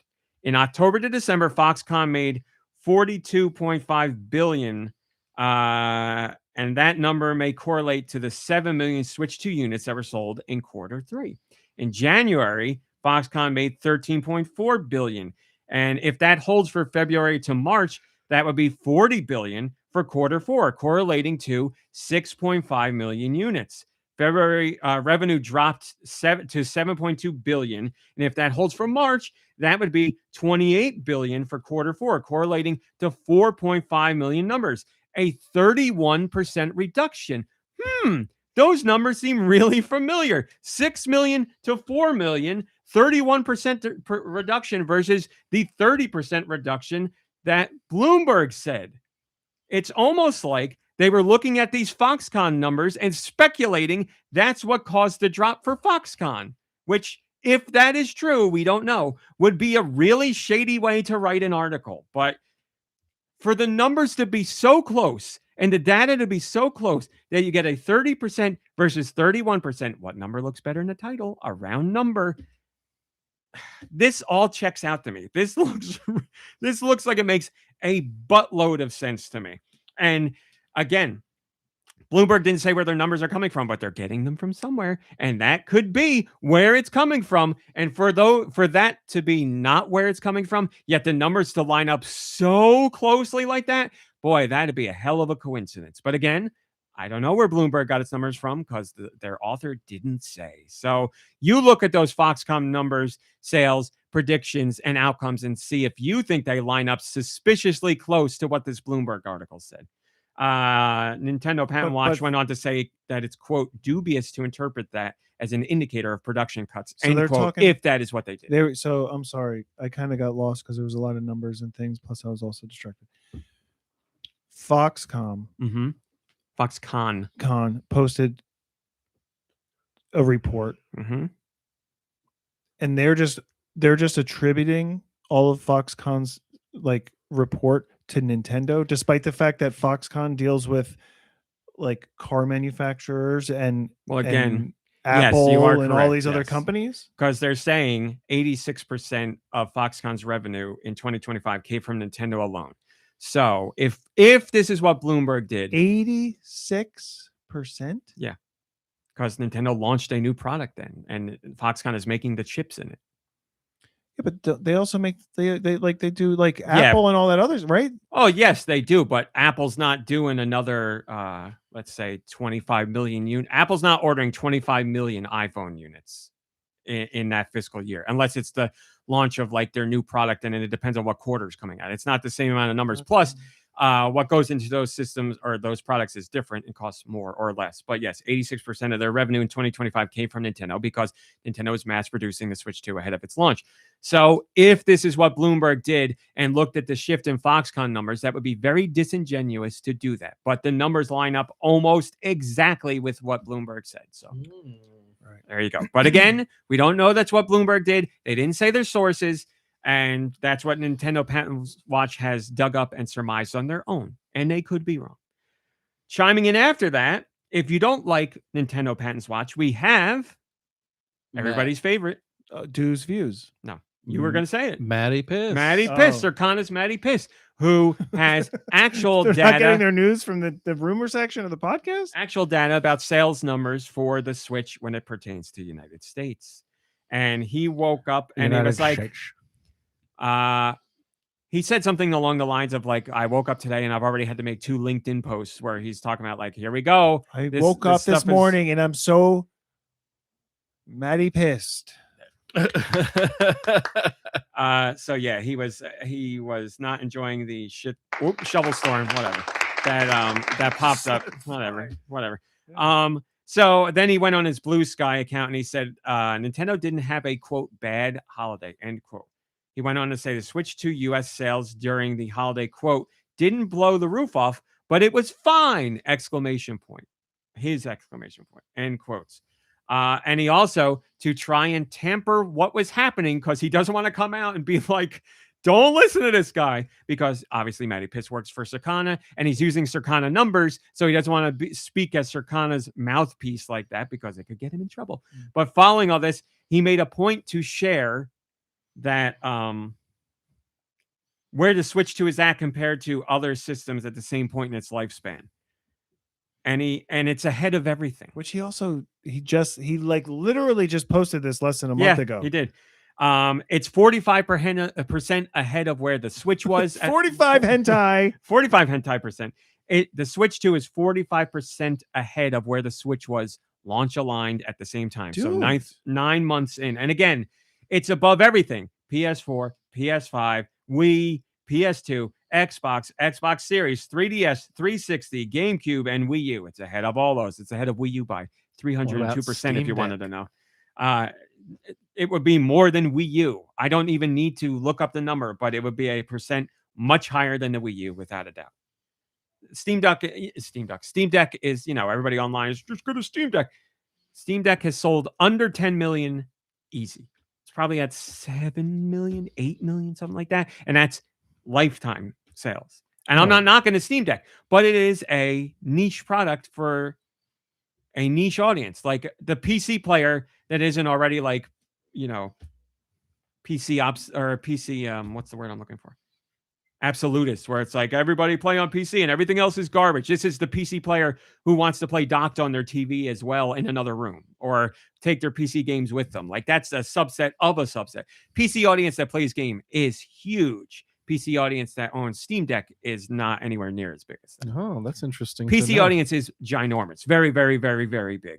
Console audience combined is bigger than PC, but PC audience on its own is bigger than Nintendo or PlayStation or Xbox. But Steam Deck users, that's like they're putting up Playdate numbers, basically. Is what you're saying. No. Steam has to like easily surpass Playdate. Yeah, those.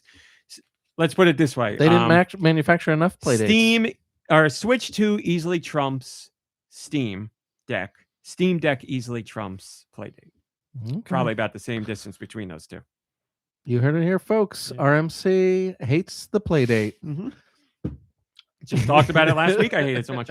And then we have former Nintendo employee Kit Ellis, who just shared his own thoughts on this situation. And he was like, long story short, this doesn't make sense. He's like, something's going on here. He's like, I don't know what's going on here. But for Kit to put out a video to be like, I don't know about this is saying a lot because he doesn't really do stuff like that. So go watch Kit's video. You know what? We're friend of the show. Which is claiming that Nintendo is pulling back on Switch 2 production because the system is not meeting their expectations. If you're a Nintendo fan, I don't think this is something that you should be worried about. I'm going to give you 3 reasons why. And I'm not going to take his revenue. Go watch YouTube to find out your 3 reasons. But again, he agrees with Matty Piss and Nintendo Patents Watch. And in my personal opinion, me. But I don't know. And for me. I don't know. So there you go. You have all the facts. You have all the opinions. Make your own decision. Now, in May, it's either the 7th or the 8th, Nintendo will put out their fiscal year results. We will see, without a doubt, that the Switch 2 has sold over 19 million. I guarantee you that number will be hit. It is probably hit already right now, but they will meet their projections for first year. What happens after then? I don't know, but Nintendo's going to have to make a new set of projections. And as Nicky Hill already said, whatever Nintendo projects, their stock will go down because either investors and analysts will say it's too low or it's too high. And it's damned if you do and damned if you don't. So November or May, Nintendo will give you their numbers and we'll see what happens. I don't know. AutumnalBlake says, Matty pissed to the rescue. Even if sales were less than expected, I wouldn't be surprised in the slightest given all the shite going on in the world. Yeah, that's true. Switch 2 is very expensive.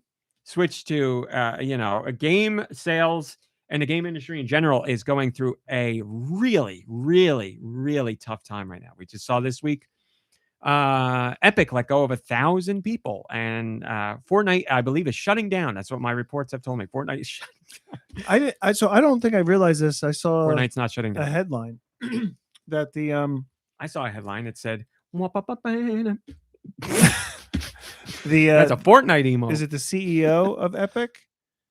Tim Epic, yes. Spends like billions of dollars to buy up land in like North Carolina. Yes, very cool guy. Like to preserve. I don't think there should be billionaires, but very cool. No, but he's spending it in like a proactive way of like, doing. So would that not help to take some of those billions and keep 1,000 people on the payroll, or is that? Oh yeah, I wasn't. Is that stupid? No, that's why billionaires shouldn't exist. Exactly. Well, no, so I think it's great that he's taking some of the money and preserving land he so that it can't them. Be touched. But he fired them so that he can send them out into the forest that he's buying to rake the leaves. We didn't let Nicky Hill finish. Of course, that's what it is. We don't want any forest fires. Got to rake up those leaves. This billionaire spending money to preserve forests. That's fantastic. But I think it would be better if he spent that money to keep the people employed. Yeah. Yes, that's better. Well, I wasn't. People over trees. No, you're not. You're fine. You're fine. But that is refreshing to see that. Yes, that there is something. But the money should still go to real people first. Yeah, but I mean, maybe listen. Maybe we chop down half that forest and give these other people some money. People will come and go. The trees are forever. Oh, that's a good. Well, in some ways, people plant seeds. People plant seeds. Hey-o. In forests. Oh. In the bush. Gross. In the bush. So yes, I get your sentiment and I get your sentiment as well. I think both of you made excellent points. My selective hearing just heard Epic. So I had that story to share. That's relevant. I think that makes, and it brought up a great point from Yeah. Deux. I think that makes sense. So there you go. Whatever. Switch is doomed. Nintendo's always doomed, as we always know. We did that. Okay. We did that. Excellent. Very quick on this. The team behind Marvel Rivals for a long time has been saying, we'd like to do a Switch 2 release. Well, we're going to look into a Switch 2 release. Well, this week they announced it. And this is the really funny thing. They confirmed that they're doing it. Marvel Rivals producer Waikang Wu was asked by IGN if they're going to do a Switch version again, a Switch 2 version. And this week, they confirmed it. I'm sorry, it was Danny Koo this week who did it, the producer on the game. IGN just randomly asked him, hey, you guys doing that Switch 2 version? And he said, quote, we're working on it, but when we have news, we'll announce that one, end quote. And IGN was like, whoa, wait. Like, you're actually doing it? Because you haven't told us you're actually doing it so far. And they wanted another confirmation. And he said, quote, we will do it. So there you go. It's done. It's happening. They're working on it right now. So I that's don't it. know. When will it come out? Probably this year. But now we went from speculation to we want to do it to we're doing. Nice. Danny Koo shooting us straight. It's nice. That's why IGN did a double take and was like, wait a minute. Did you just said yes? Or I want to clarify. You're saying yes, you're doing it? He's like, we're going to do it. So because that never happened. So clearly this guy's high up in the company. It wasn't an accident. It was it was right of IGN to double check on that. Be like, because obviously they're going to be like, we're going to put this out there. This is a story that no one else has. So here's a nice surprise from Nintendo this week. Tomodachi Life Living the Dream is coming out very soon. T-Dotch Life. T-Dotch Life, as we all call it. It's coming out April 16th. And Nintendo, surprisingly, was like, hey, why don't you guys try before you buy? There's a demo available right now. Remember, you can play it on Switch or Switch 2. And this lets you make your Mii. And this lets you get your island going. And your save data transfers over to the main game. You don't get to do too much, but you do get a nice taste of what Tomodachi Life They got to is all do about. that. Otherwise, Pokopia is going to eat their lunch. Tomodachi? Tomodachi means friend in Japanese. So it's not Tamagotchi. It's No, Tomodachi Life. And life in Japanese means ship. Friendship. Living the Oh, dream. really? No, not true. It's funny because when I watch anime now and I hear Tomodachi, I know that because of Nintendo. I'm like, oh, that means friend. Now I know one out of the 30 words they're saying in that sentence. Friend life. Friend life, living the dream. Now it is available. The demo is available now. As I said, save data transfers over. And let me stress this. I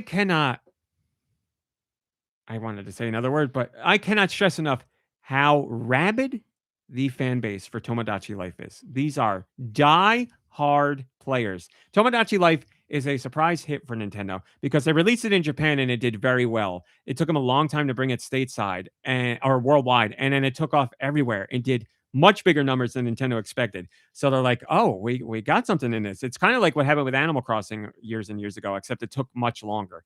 And the reason this one I think has taken off is because A, it is so funny, and B, it is so weird that it's irresistible. So as soon as this demo came out, the internet went feral about it and started creating everything and anything. And they've done it all from the funniest to the worst / funniest stuff you can possibly think of. My cousin has been sending me daily updates about what she's been finding on the internet with people making. So much stuff that I can't even talk about. I'm sure you've seen it all, but stuff that people would say is probably in bad taste, but some of it I would think is pretty funny. But now in this demo, you can do you get the full-fledged Mii Maker with all these extra features, and you can do face paint now. And face paint basically lets you paint whatever picture you want. So you could have, like, if you're a good painter, you could have a cowboy rat. You could have a realistic picture of your cat's face on your character, which I've seen people do. I've seen people do amazing things with this. It's crazy. And here's the other thing. Nintendo is taking this very seriously. Just like the first game, this does not have online because they don't want people to make content and share it online and make others feel bad. So like if I were to do like a me of Nicky Hill, where it's like, I'm a stupid butthole and I hate dogs or whatever, and he would be horrified. So Nintendo doesn't want any of that fire out there. So no online play. And while you can take screenshots and videos, they are not allowed to be uploaded to the app or anything like that. But obviously, everybody's got a smartphone. Everybody, lots of people have streaming. Lots of people have capture devices. So everybody has no problem putting this content online, except Nintendo can now wash their hands and be like, we didn't do it. Our game's offline.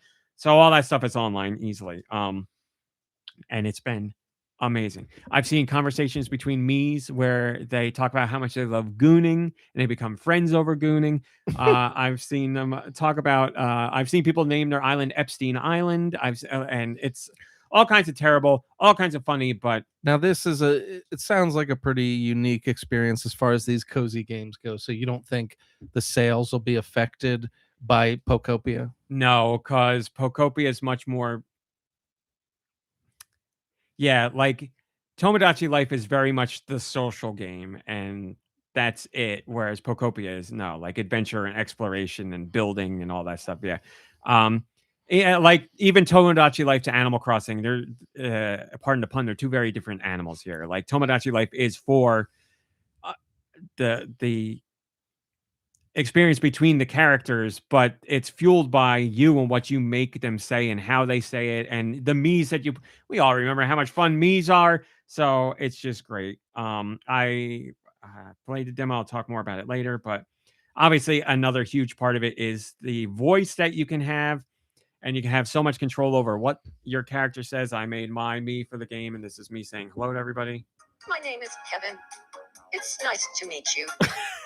Here's what I look like for you at the table. But man, it's great. It's great. But the demo's out. Go enjoy it. And then you don't have too long until the full game launches. But very cool to see Nintendo put a demo out there for that.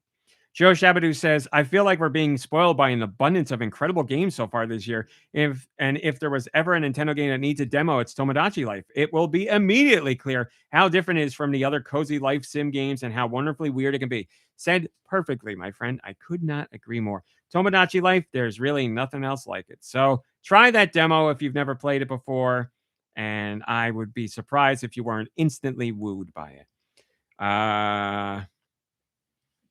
Nintendo. That content that you said of Epstein Island, that was posted by the White House. No, not yet. Not yet.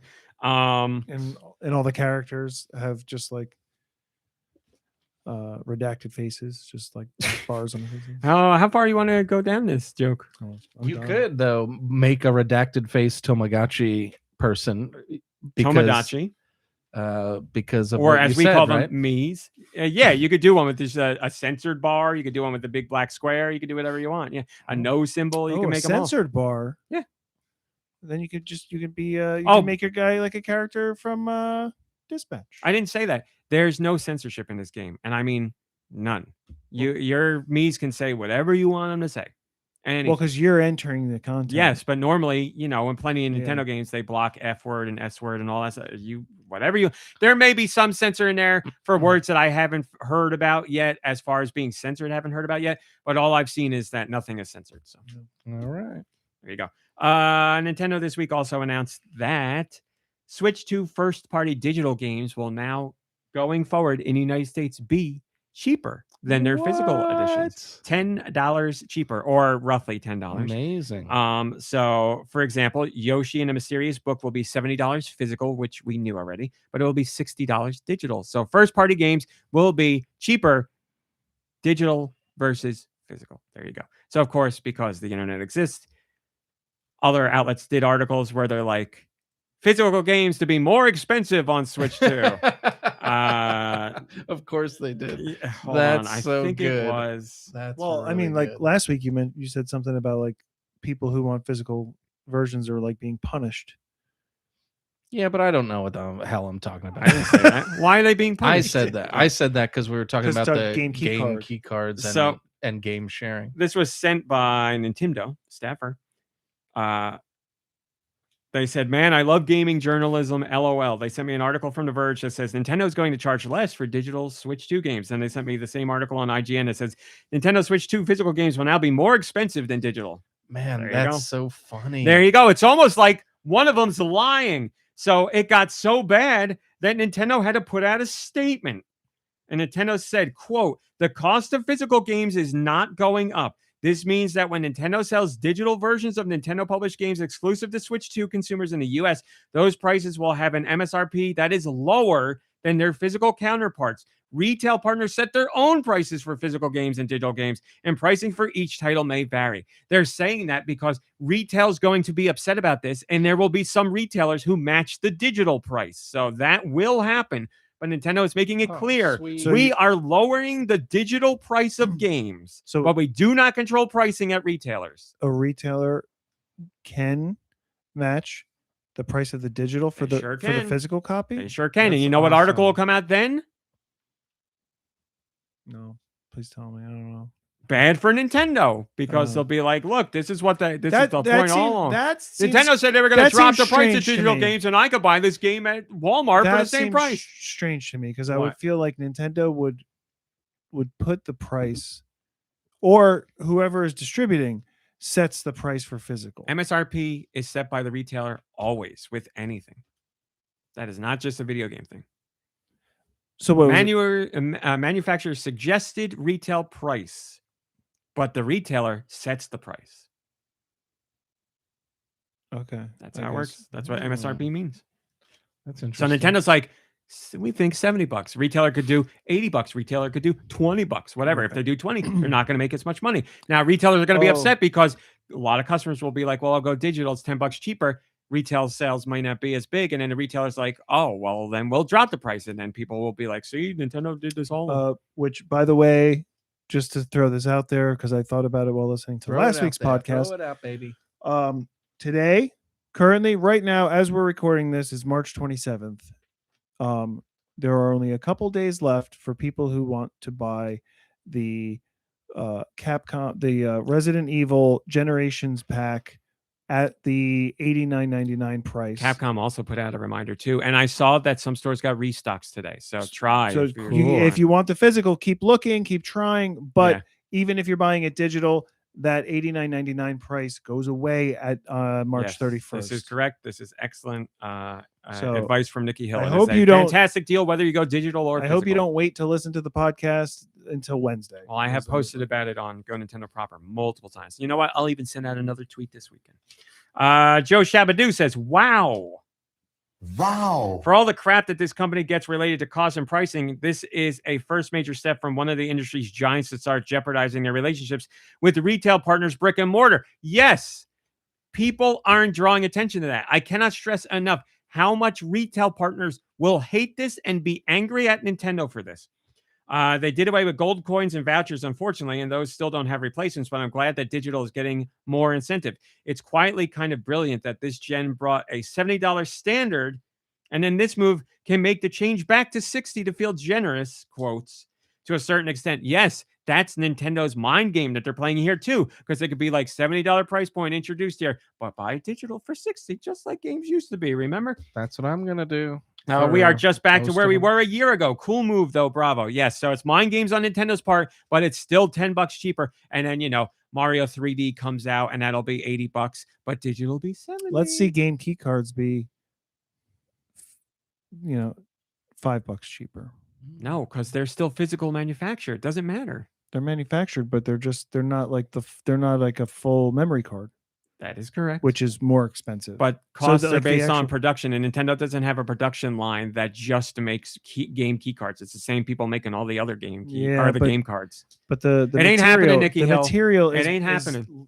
Not as expensive. No, you need a company. They would have to work with a company that exclusively makes game key cards, because let's get they don't on the put horn. an order in for game key cards. They put an order in for the game key card and everything, or the game card and everything it encompasses. It's just like, give us this run with this thing in it.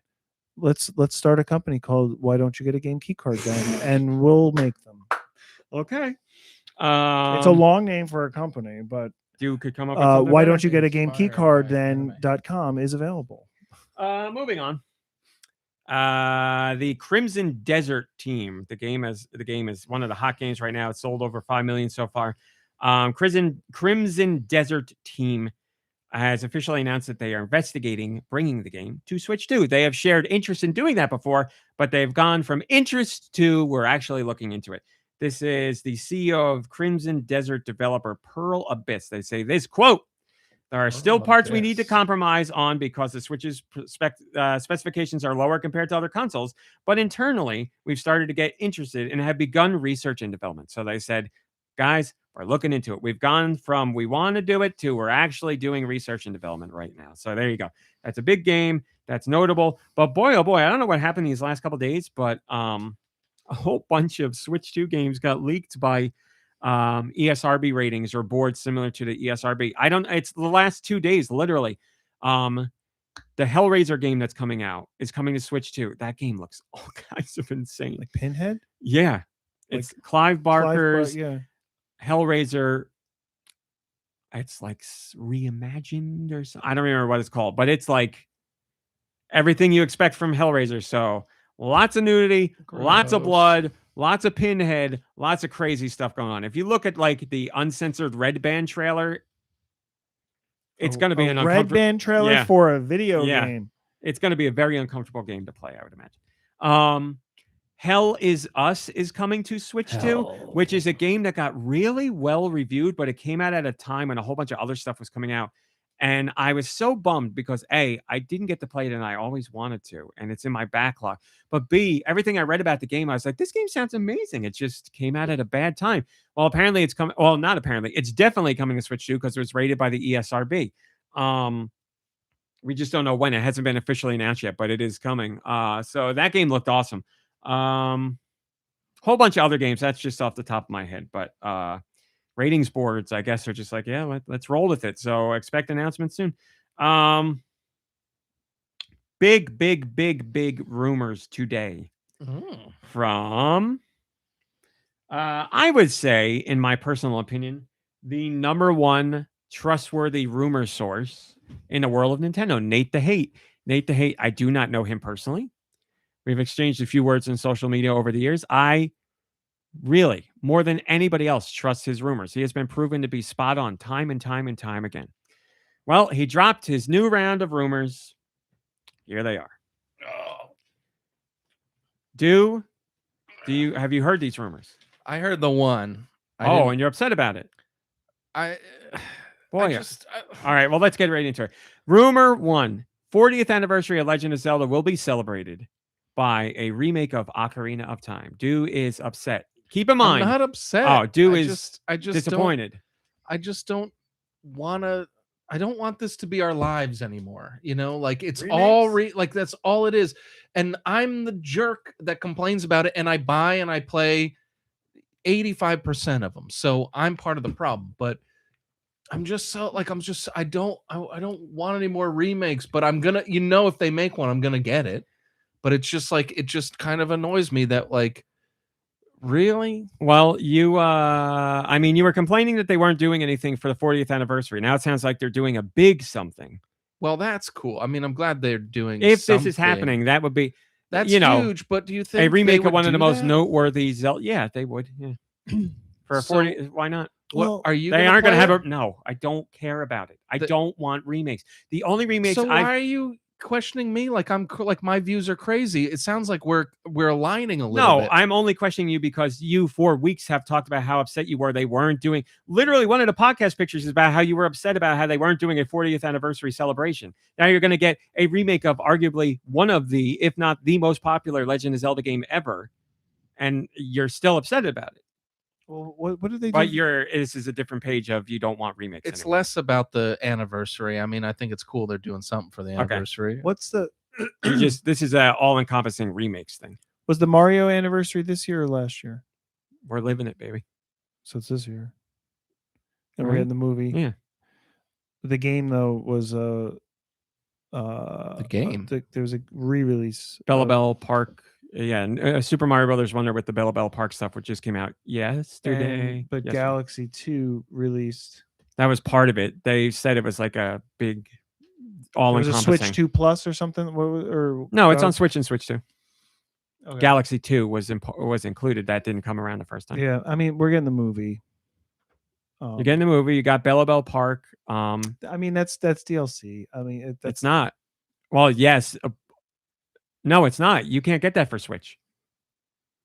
Oh, it was like Switch 2 only. Switch 2 version. If you want to play that extra stuff, you can only get it on the Switch 2. Still, it's kind of DLC, but only available on the newer. It is system. definitely 100% not DLC. Factually, in spirit, I agree with you. Yes, that's all I'm saying. Okay. Like, Yeah, I just want to clarify for people. It's listening. not actually DLC, Yes. but it is normally what you would see released as DLC. Correct. Yes.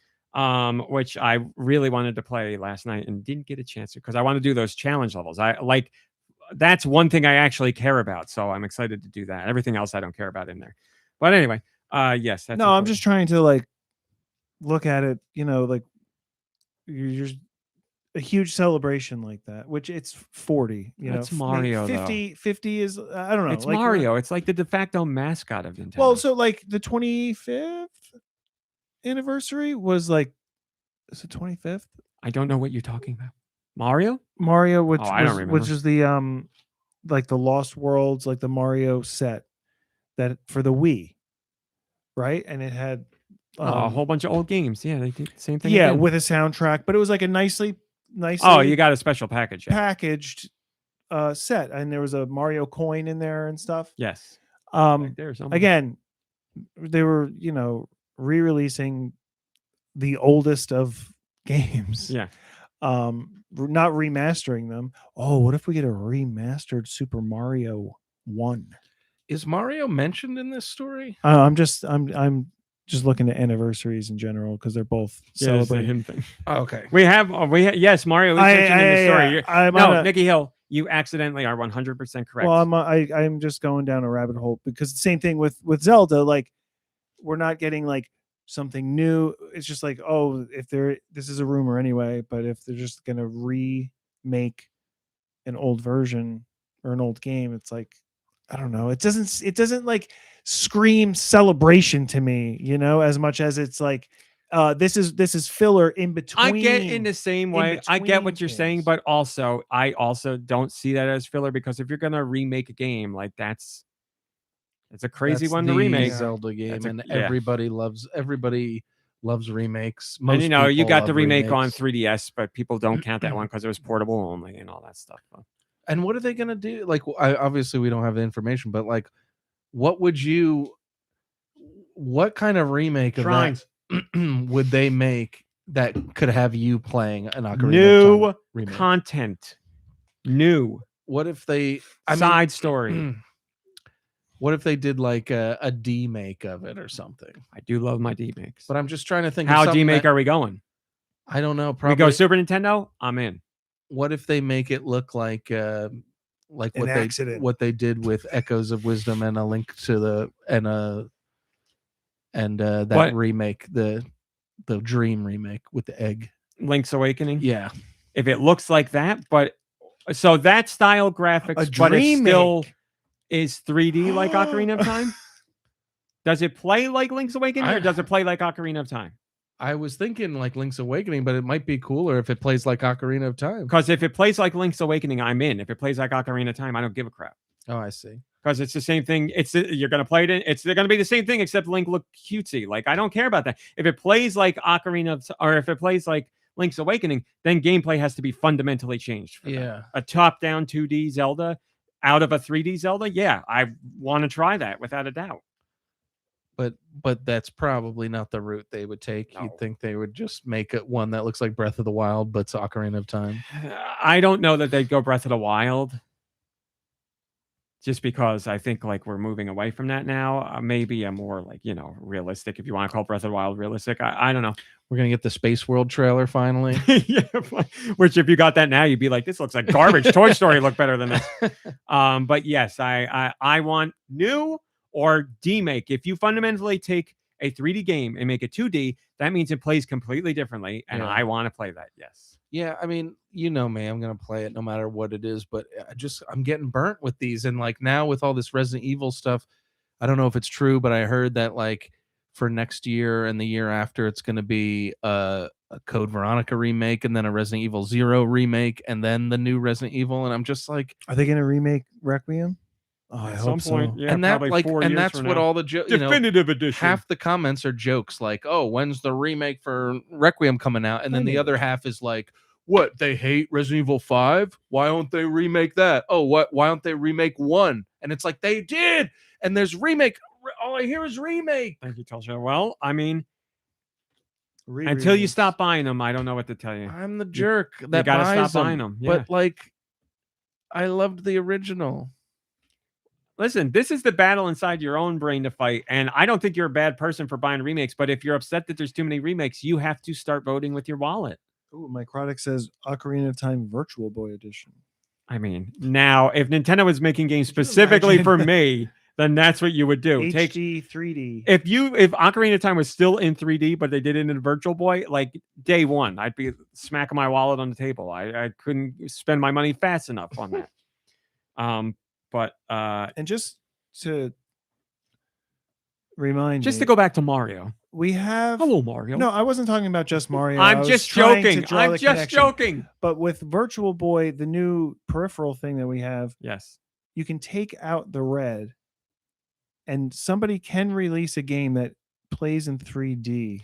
Apparently, no. And we thought yes, because I've seen a developer say they fully intended to do something and they've been stymied. So apparently, no. Apparently, but I don't know. I only know their one little bit of it. I wonder why. Because it's just my answer is because Nintendo, and it's Well, asinine and it's stupid. And if that's the true, it's dumb. processing. So the processing of something, like if they were to do Resident Evil, 7? Listen, if Capcom wanted to do a Virtual Boy thing, Nintendo would not say no. No. But for them to do something like that with the graphical intensity, that sounds made up because I think it is, and having to process 2 images at the same time of the same thing that you're watching, I imagine that is too much for the system, especially because regardless, even if you do that update that you were talking about last week that pushes the system power, in handheld only.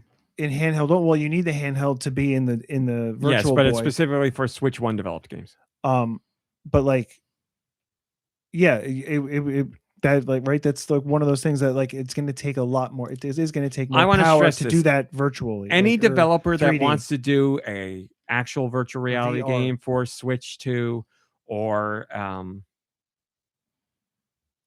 the original Switch, they can do that 100%. They just have to, like, they'll say like you need Google Cardboard to play it, or you need any other of those. Yeah, they can 100% do that on their own. But if you want to use the Virtual Boy thing, you have to approve it by Nintendo, and Nintendo is not allowing that. Okay. So if the developer that wanted to do a Virtual Boy thing still wanted to do it, they could make their own and have it be red and black. They just have to say, now you need Google Cardboard or whatever to make it work. And Nintendo isn't going to stop that at all. It's just, no developer is going to do that because no third-party random indie developer is going to put that out and see, like, now go out and buy Google Cardboard unless they already have a really popular game already and it's just a mode they're doing for fun. But we see that the Virtual Boy is selling out in places. So like they know that that's out there for but we people. don't know how many they made. It could sell out and have less than 1 million units out there. Matty Piss can recount. Can he knows the numbers. Because you can't buy it at a retailer. You can only buy it through Nintendo. If they put it in retail, he could tell you those numbers. But anyway, moving on. So then, sorry for the sidetrack. So then, what goes through your head when you read something like this? I mean, well, you don't seem to care. I hate it. I know, but I know you hate the remakes part. But like, you don't seem to care about anniversaries or anything. So like, No. you don't care. So you're just like, whatever. Like, it's not. You hate this story just as much as you'd hate if it was just a regular remake story. It has nothing to do with the anniversary. Yeah. Anniversaries you don't give a crap. No, about anniversaries, in my whatsoever. opinion, sure, they're nice to be celebrated, but like, I don't care. Like, the reason I like the thing is because it existed all the way through those years, and then it's just like we've had. I can look at a number and be like, wow, 40 years of Zelda. That's really cool. Okay, that's it. Like, I'm not like, where's the new game? Give me something. Like, it's nice if they do it, but I don't look at it as like, why aren't you celebrating this? And to my understanding from Kit and Krista, who've talked about it, Nintendo also doesn't care about that. And they're like, if a game falls on an anniversary, that's nice, but that's not why we do things, because Nintendo does them how they always do them. They make games because they have an idea for a game. It's not like, oh, the 40th anniversary is coming up, we better make something for it, because that's how you get in the cycle of making crappy stuff, when you try and make something for a reason other than you want to make the thing.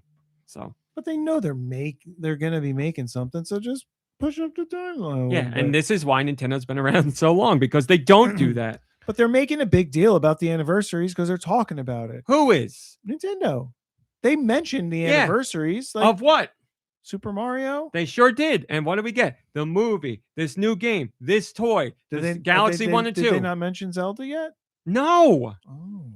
No, they have not. Oh. It's a You rumor. know what else? You know what else? They didn't Star mention Fox parts. Metroid's anniversary. They didn't say anything about that. Oh, well, they hate Metroid. That's how everybody thinks. When the game that they like doesn't get mentioned, it means Nintendo hates it. Yeah.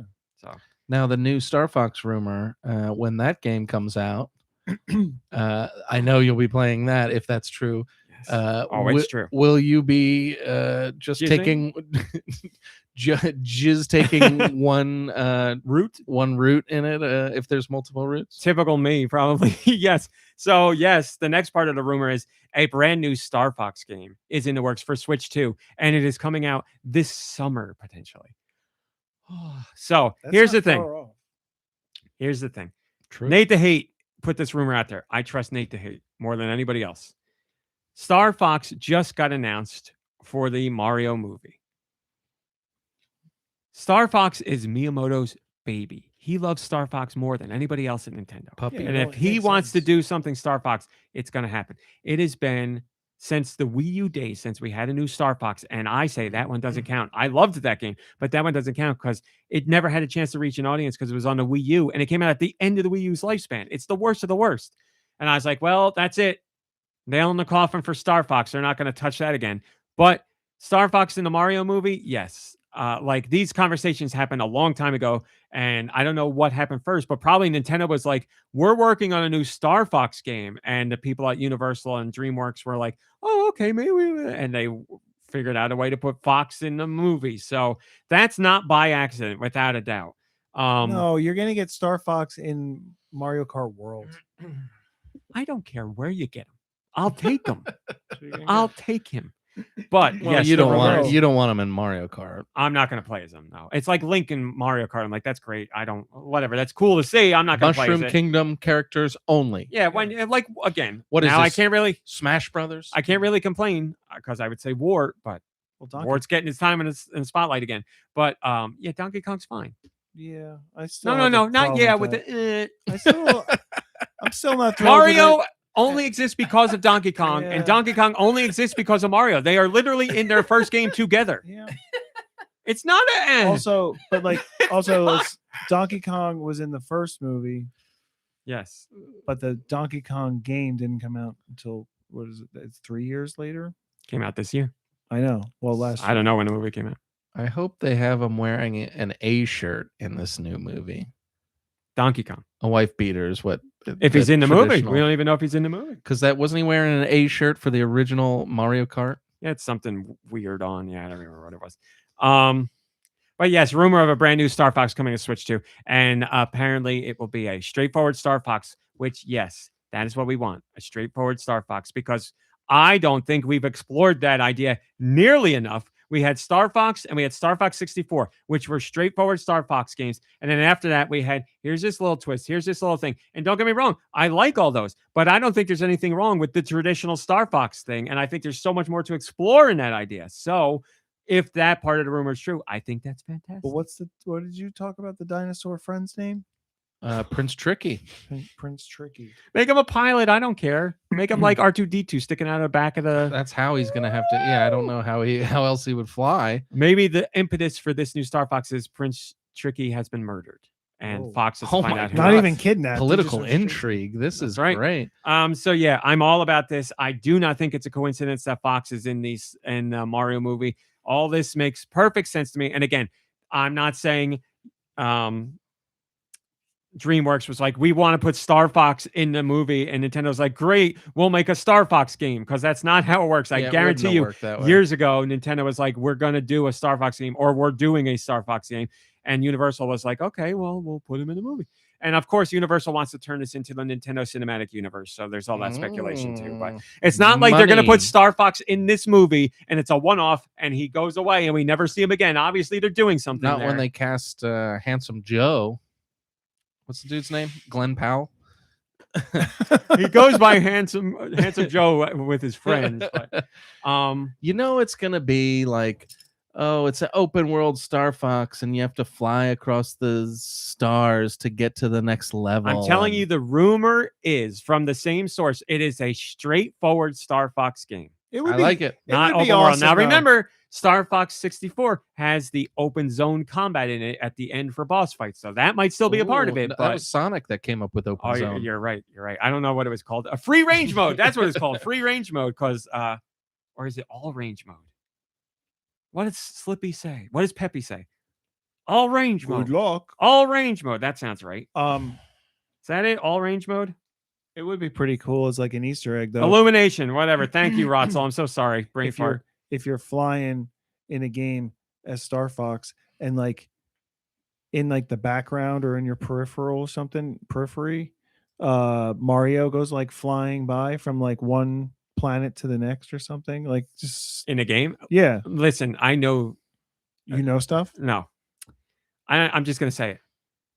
Nope. Mario, He hates Star it. Fox in Mario movie, I don't give a crap what you do. Mario in a Star Fox game? You have to No. you have no, to accept no. it. You Star have to Fox in be- a Mario. No, I don't.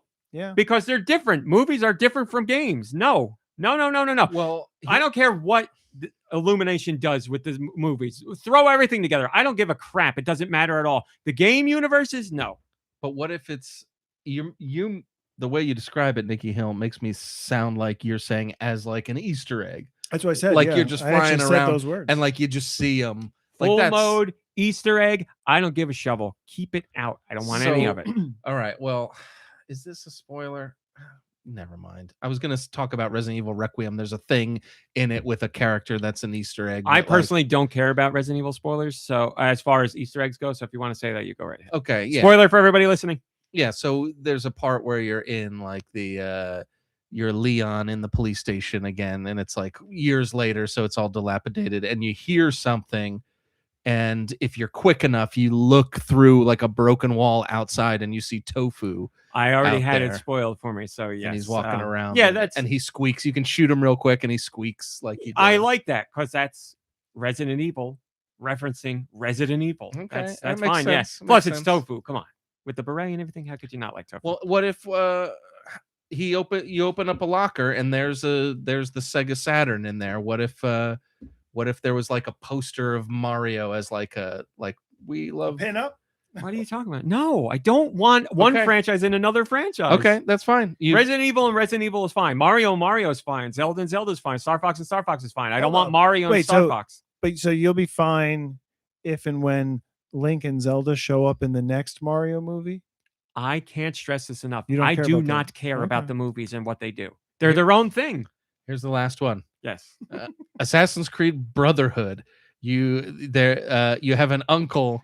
And the brothership named shows up. Prince Persia? You have an uncle named Mario, and there's a famous line where he goes, "It's me, Mario." What do you think of that? I know this happened in the Assassin's Creed games. It's so- true. I wasn't yeah, making it know, up. No, I mean that's just a It's like an homage to like we yeah. love That's an Mario. homage, and it's fine because it's one company to another. Like they're not actually doing. That's different. That's why I was saying like if Capcom had like a poster of Mario. Oh, in if the locker, Capcom does it, yeah, that's fine. well, I that's don't a care. Resident Evil game. That's what I was talking about. Oh, yeah, but I don't want Nintendo referencing their own games in their own games unless understand. it's like a Smash Brothers. Yeah, if one company tributes another company, that's fine. I don't care about that. But something like Mario Kart, they could have like a little poster of something from another, and you'd be like, "Oh, that's like cute because it's Nintendo doing a thing." Maybe I'd have some leeway on that, but I'm like, I don't want Metroid in here. I don't want like Fire if you Emblem in drove here. through a frosty mountain and it was like, "Oh, here's a picture of the ice climbers. Isn't that cute?" Yeah, like I'd see it, and I in my head would be like, but it's not. Man, so, you're a tough cookie. It's like not so aggressive. It's not so aggressive. okay, all right. There's leeway in there. Yeah, that's not so horrendous, but I'll figure you out one day, RMC. yeah, well, it's only because like what happened with Mario Kart, like we're already letting in Animal Crossing and Zelda and all that, and if there's a poster in the background I'll be like, whatever. Like Okay. Well, they went back on that, right? Mario Kart World is kind of a little bit more traditional Mushroom Kingdom-y with the characters. For now, yeah. I mean, who knows what'll happen if there's DLC or anything? But for now, because Link wasn't in that to begin with, they added him later. I'm gonna piss my pants. Do you want to talk about the Pikmin rumor there, since it's related as well? Same source and everything. All right. I will make this as quick as I can. All right, rumor. Pikmin 4 Switch 2 edition may be in the works. Take your pick. Min. So back in November 2025, a free update for Pikmin 4 dropped. Fast forward now, and there's an eShop update with an interesting blurb pertaining to Pikmin 4. There's a specific section of the eShop that lists the games that they offer that are enhanced for Switch 2. And for some reason, Pikmin 4 was just added to that lineup. So Nate the Hate again is claiming that there could be a Switch 2 version of Pikmin 4 in the works. And it's not 100% confirmed. Even if the game doesn't drop this summer, Nate goes on to say that, quote, we'll definitely be seeing it this year. So this is conjecture, though, right? Nate believes a Switch 2 edition. I don't know what his source is, but he like Pikmin 4 coming to Switch 2 or getting a Switch 2. Sorry, Rawmeat's talking to us. The factual part of the rumor. He just doesn't know when it's going to come out. So Rawmeat says Nate that he doesn't know when it's going to happen, but that it will happen. This year sometime. So if you missed out on Ochi and the Kooky Crew, what I want to ask you played it? Yeah. Did you play it with this update from 2025? I didn't play the update version, no. Because I want to know what a decor Pikmin is. Yeah, I guess I don't. You know this? I don't know. What is that from Pikmin Bloom or something? Oh, from Pikmin Bloom. Oh, So okay. what do you collect things and then you can modernize your living arrangements or something? I don't know about Design. that, but as far as Pikmin Bloom goes, the decor Pikmin are just Pikmin that have something connected to them. So there's like a flower pot Pikmin or But you don't actually use them to decorate, like decor. I mean, not in Pikmin Bloom. I don't know if I wouldn't think so. I mean, in Pikmin 4, I don't remember there being anything you could decorate, like a home base or anything like that. Romy says it's just like a costume. He's still peeing. It's a heavy stream. He gave us like the hardest story. I mean, well, this is probably the easiest story, but like still. And don't give us any stories. There's no comments. So we're going to just sit with dead air. How about long pisses? Deux is responding to Raw Meat, who said, look up long anime names. Maybe we should just just a good joke if you heard the other side of it. We should just install a microphone in the bathroom for him. That's where he really wants to be anyway. I think he's gooning. Does it help for us to talk while you're gooning, or should we be quiet? Oh, Slider64 says more like Pissman forever. Pissman forever. Sorry. Oh, I get it. Damn, I blew that. I did not hear a sing. Well, I'm glad that you feel better. It's not good. No! Oh, he peed on his Feel hands. those wet hands, baby. Ew. It's not good to hold in peace, so I'm glad that you pissed. Man, it was so I was drinking like I didn't have a podcast at 6 today, and I screwed myself over. So yes, news is we got the news out. So what's the next news story? Yeah, so yes, no very questions. Very quickly, we saw that there was some sort of update on the eShop listing for Pikmin 4, but nothing ever came of it. And now this rumor from Nate the Hate came out. So maybe that maybe there was something to that listing that was discovered. So we shall see. But Pikmin are also in the Mario movie. So why the hell not? Also, so is Olimar is Mario backwards. Olimar. We were talking about Mario and we never got back to it. There's a surprise. There's a 3D Mario coming to the Switch too, but apparently, according to Nate the Hate, it will not be this year. It will be 2027. So you're gonna have to hold out a little bit late on that. Fashionably late to your own party. Well, again, you know, they don't give a crap. Nintendo has openly said that the movie is the cornerstone of this celebration. So that's what they have decided to do. Nate the Hate continues on and says that we might not get a traditional Nintendo Direct until June. So usually we get a Nintendo Direct January, February, and we all thought that was going to happen. And we got a partner showcase, we got an indie showcase. We didn't get a traditional Nintendo Direct, and we still haven't. So according to Nate the Hate, we're going to be waiting until June, which is, you know, your old school E3 Nintendo Direct. So if you're hoping to get some a Direct in between now and then, it seems like you're not going to get that. Now, obviously, in between now and then, you could get more partner showcases or indie showcases, or Nintendo could do their shadow drops on social media that they love to do, which they've been doing a lot of recently. So I would imagine more of those going forward if this rumor does end up being true. But if Nintendo hasn't done a Direct now or January and February, then yeah, I would probably guess Nate's right that they're just going to hold out until June, because we already know what's coming up in April and we already know what's coming up in May. So then, yeah, it makes sense. I don't like it, but it makes sense. They're going to hold it like you hold that Wii PP. Man, I cannot explain how much better I feel. Good. Joe Shabadoo says, I will mentally prepare for this and it will be fine. But when listening to his podcast, his timing seemed to lean more towards something he was assuming or his best guess, given he hasn't heard about one happening in the near future. Other statements he makes in the podcast, which I do recommend checking out, are made with more confidence than this, than his general Direct June timing, for what it's worth. So there you go. Yeah, he'll adjust. It's not gospel, any of it, but well, we're all surprised that we haven't gotten a traditional Nintendo Direct this year so far. So Nintendo appears to be trying something a little bit different. As far as what else we got for this year, here's the next part of the rumor. So the Summer Switch 2 lineup.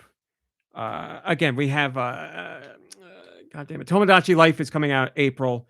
I'm forgetting everything. It doesn't matter. But here's what your Summer Switch 2 lineup supposedly is looking like right now. Again, this is rumor from Nate the Hate. Splatoon Raiders, which we know exists, but we haven't heard anything about since the initial announcement. So I'm very excited. So we don't know anything about the gameplay or what it is. No, but it's different if it's called Raiders. It's not a main. It won't have. I would imagine it wouldn't have your traditional multiplayer like Splatoon. This is going to be some sort of spinoff. I imagine it as multiplayer, but all co-op based, and you go on raids together to do things. That's like raids. Like, what do you mean? Like, what do you mean? I imagine it. You go out into like Call of Duty raids, dungeons, and collect stuff. I don't know. Or Tomb Raider Helldivers and Destiny. I don't know. Or like can go so many ways. We'll see. We only saw that initial announcement. Fire Emblem Fortune's Weave, another game we already know about. We saw the initial trailer for that will apparently be coming summer. The only game that matters this summer, Rhythm Heaven Groove, is supposedly coming out this summer. I'm done with that. There's so many games I want so badly. That is probably the top of my list. Damn it. I thought I got that confused with Busta Groove. I was like, they're making a new Busta Groove? I haven't done one of those in a very long time. Rhythm Heaven Groove. I love Rhythm Heaven on the Wii. It's one of my favorite games on the Wii. It's one of my favorite franchises in general. To finally have a new one, Rhythm Heaven Groove, on the Switch. It's going to be fantastic, and supposedly that is coming out this summer. Hey Sega, let's get a new Rub Rabbits too, huh? And then finally, he also mentions Switch Sports, but he is unsure if it's new or if it's a port. So I ported the Switch version or a brand new Switch Sports with other games in it. I don't know. It's maybe Switch Sports 2. I have no idea, but we shall see. And then there's Dusk Bloods, but unfortunately that's not going to be summer. That will be later in 2026. So it's still coming this year, but that is not a summer title. That would be more around a holiday title, because that's going to be a big one. And that's no longer. Was that ever announced to be launch window? No. Okay. Just announced. And it's exclusive. It is 100% exclusive between Nintendo and Bethesda. Was it From Software? From Software. I don't. Elden Ring, Bloodborne guys, Dead Souls, all that. This is their 100% brand new original IP exclusive to Nintendo. And the original plan was to put it out on Switch, but Nintendo was like, hey, we got this new thing coming out, so they're doing it for Switch too. There you go. That's your rumors that all came out today. There was that much. There was a lot. Ooh, what about this? What about this? He says, looking at The story beneath that. that shouldn't be a top story. That's my mistake. It's an old top story. I should have unmarked it as a top story. So we will ignore that. We did it? Oh, we did it. Okay. We did it. Well then, Umami. Oh. It's time for Raw Meats. Savory releases of the week. All aboard, everybody. Let me tell you what we got. March 26th, 2026 for the week up. Switch 2. Disney Dreamlight Valley Switch 2 edition. Goat Simulator 3 coming out on April Fool's Day. That is not a joke. It is actually coming out then. Human Fall Flat Switch 2 edition. I still don't know how to say it. I believe it's Kena Bridge of Spirits. If you have not played Kena Bridge of Spirits and you're a Nintendo fan, and let me say this specifically, you're a Zelda fan, as in 3D Zelda fan, Ocarina of Time, stuff like that, you should play Kena. You played this because already? yeah, I played it on PS5. It is wonderful. Lovely story, great graphics, lovely animation, and it's Zelda through and through. Combat is very You played the whole Zelda-esque. game, Yes. and nobody said the word Kena or Kenna in the whole. I don't remember. I really don't remember. I remember what I remember all the things in the game, but I honestly don't remember. It's really good. Really good. No, there's voice.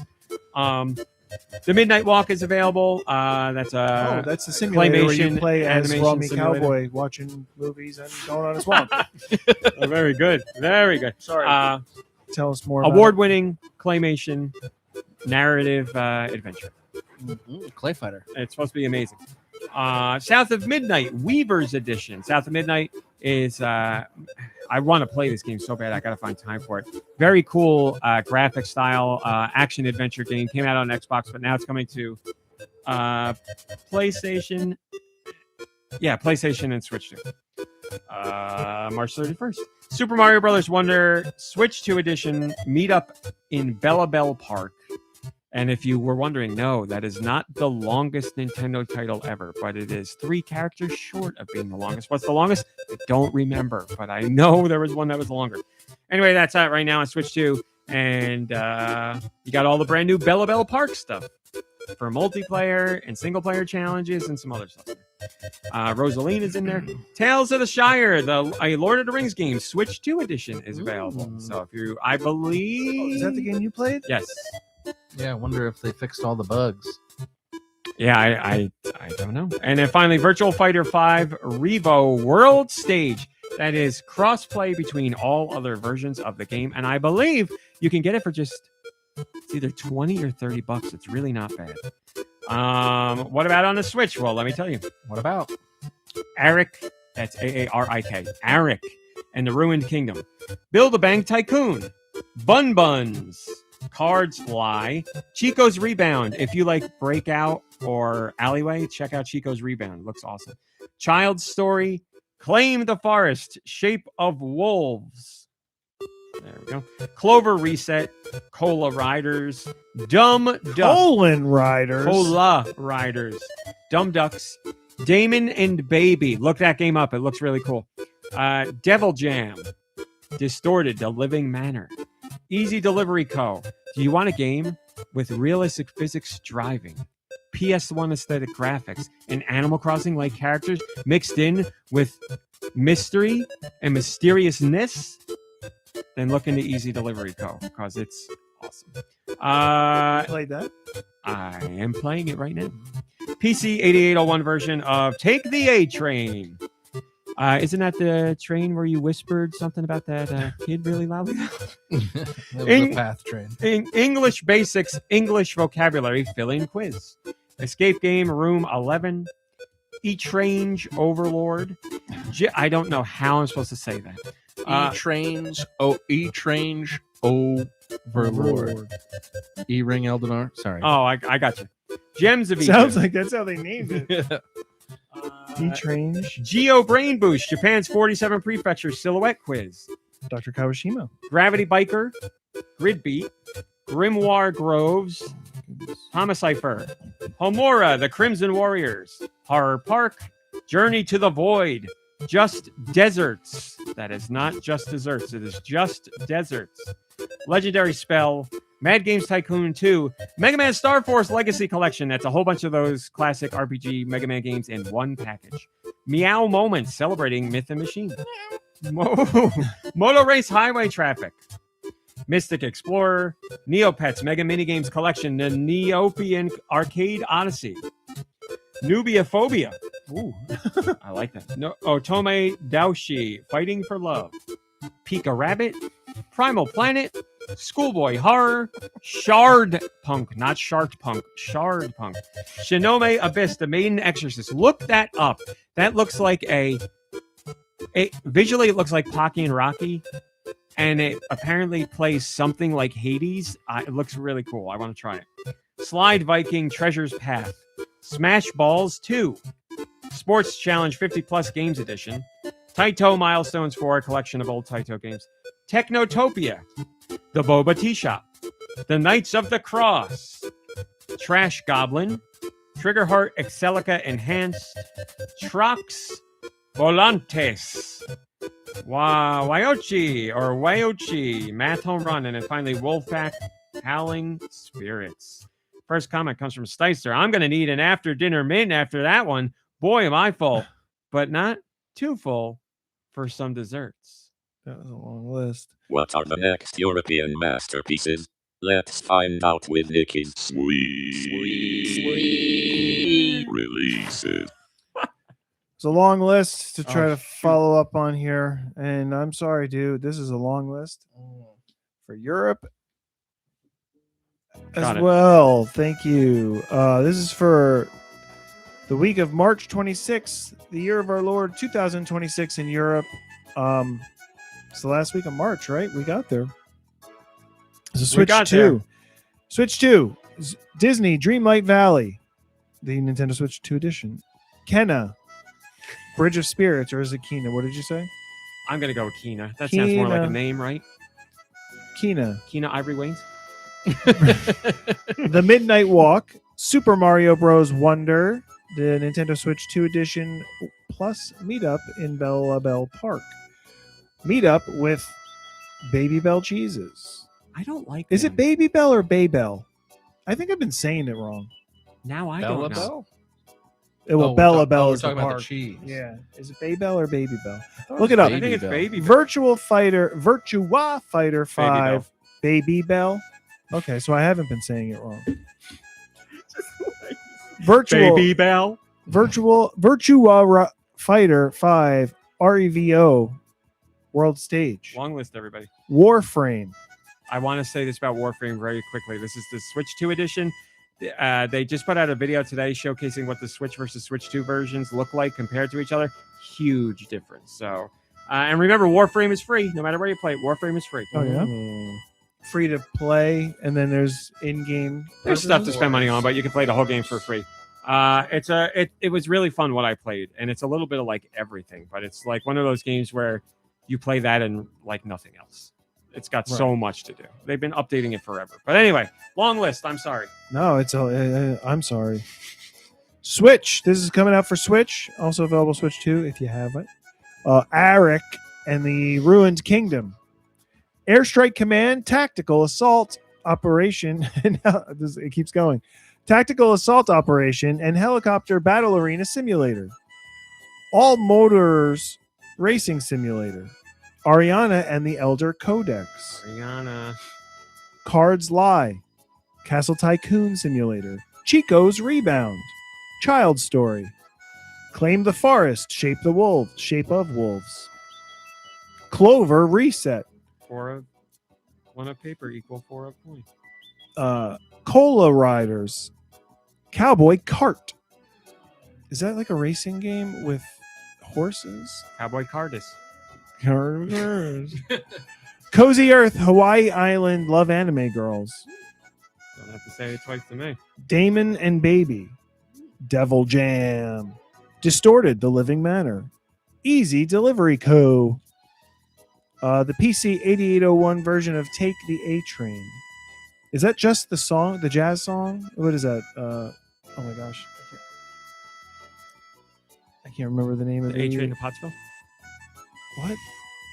Is Is that- the A Train to Pottsville? That's completely wrong, but yeah. Well, I didn't know the song you were talking about, so I went with one I did know. I can't remember the name of the musician now, and I feel stupid. English Basics, English Vocabulary Fill-In Quiz. Maybe I should play that one, but I don't have a European Switch 2. Escape Game, Room 11. E-Trange, Overlord. Evil Cat Simulator versus Granny. My money's on the cat. Fight Girls. Find the Funny Mistake. 5 Hearts. Under One Roof, Season 2. A lot of numbers in that title. Yeah. A lot of words. Gems of Egypt. Geo Brain Boost, Japan's 47 Prefectures Silhouette Quiz.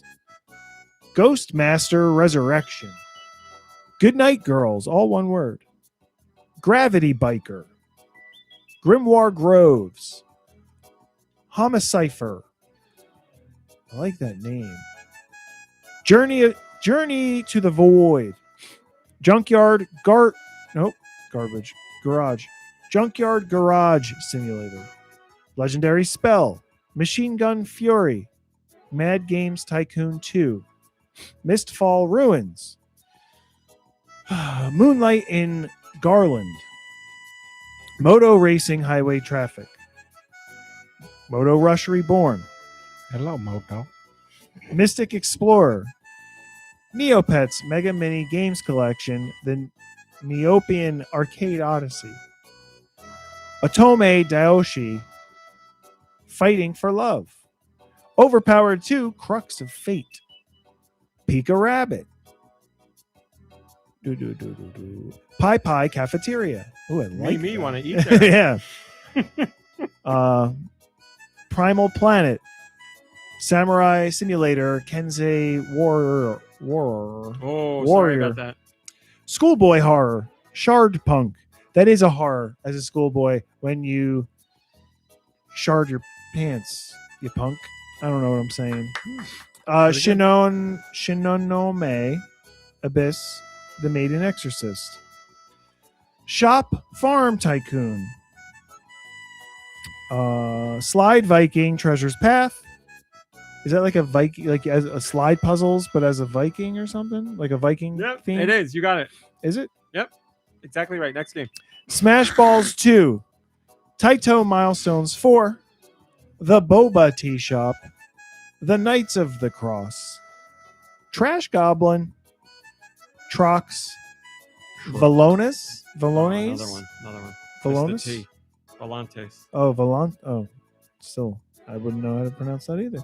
Wolfpack Howling Spirits. Love it. And Wonders Puzzle. Is there a comment, Nicky?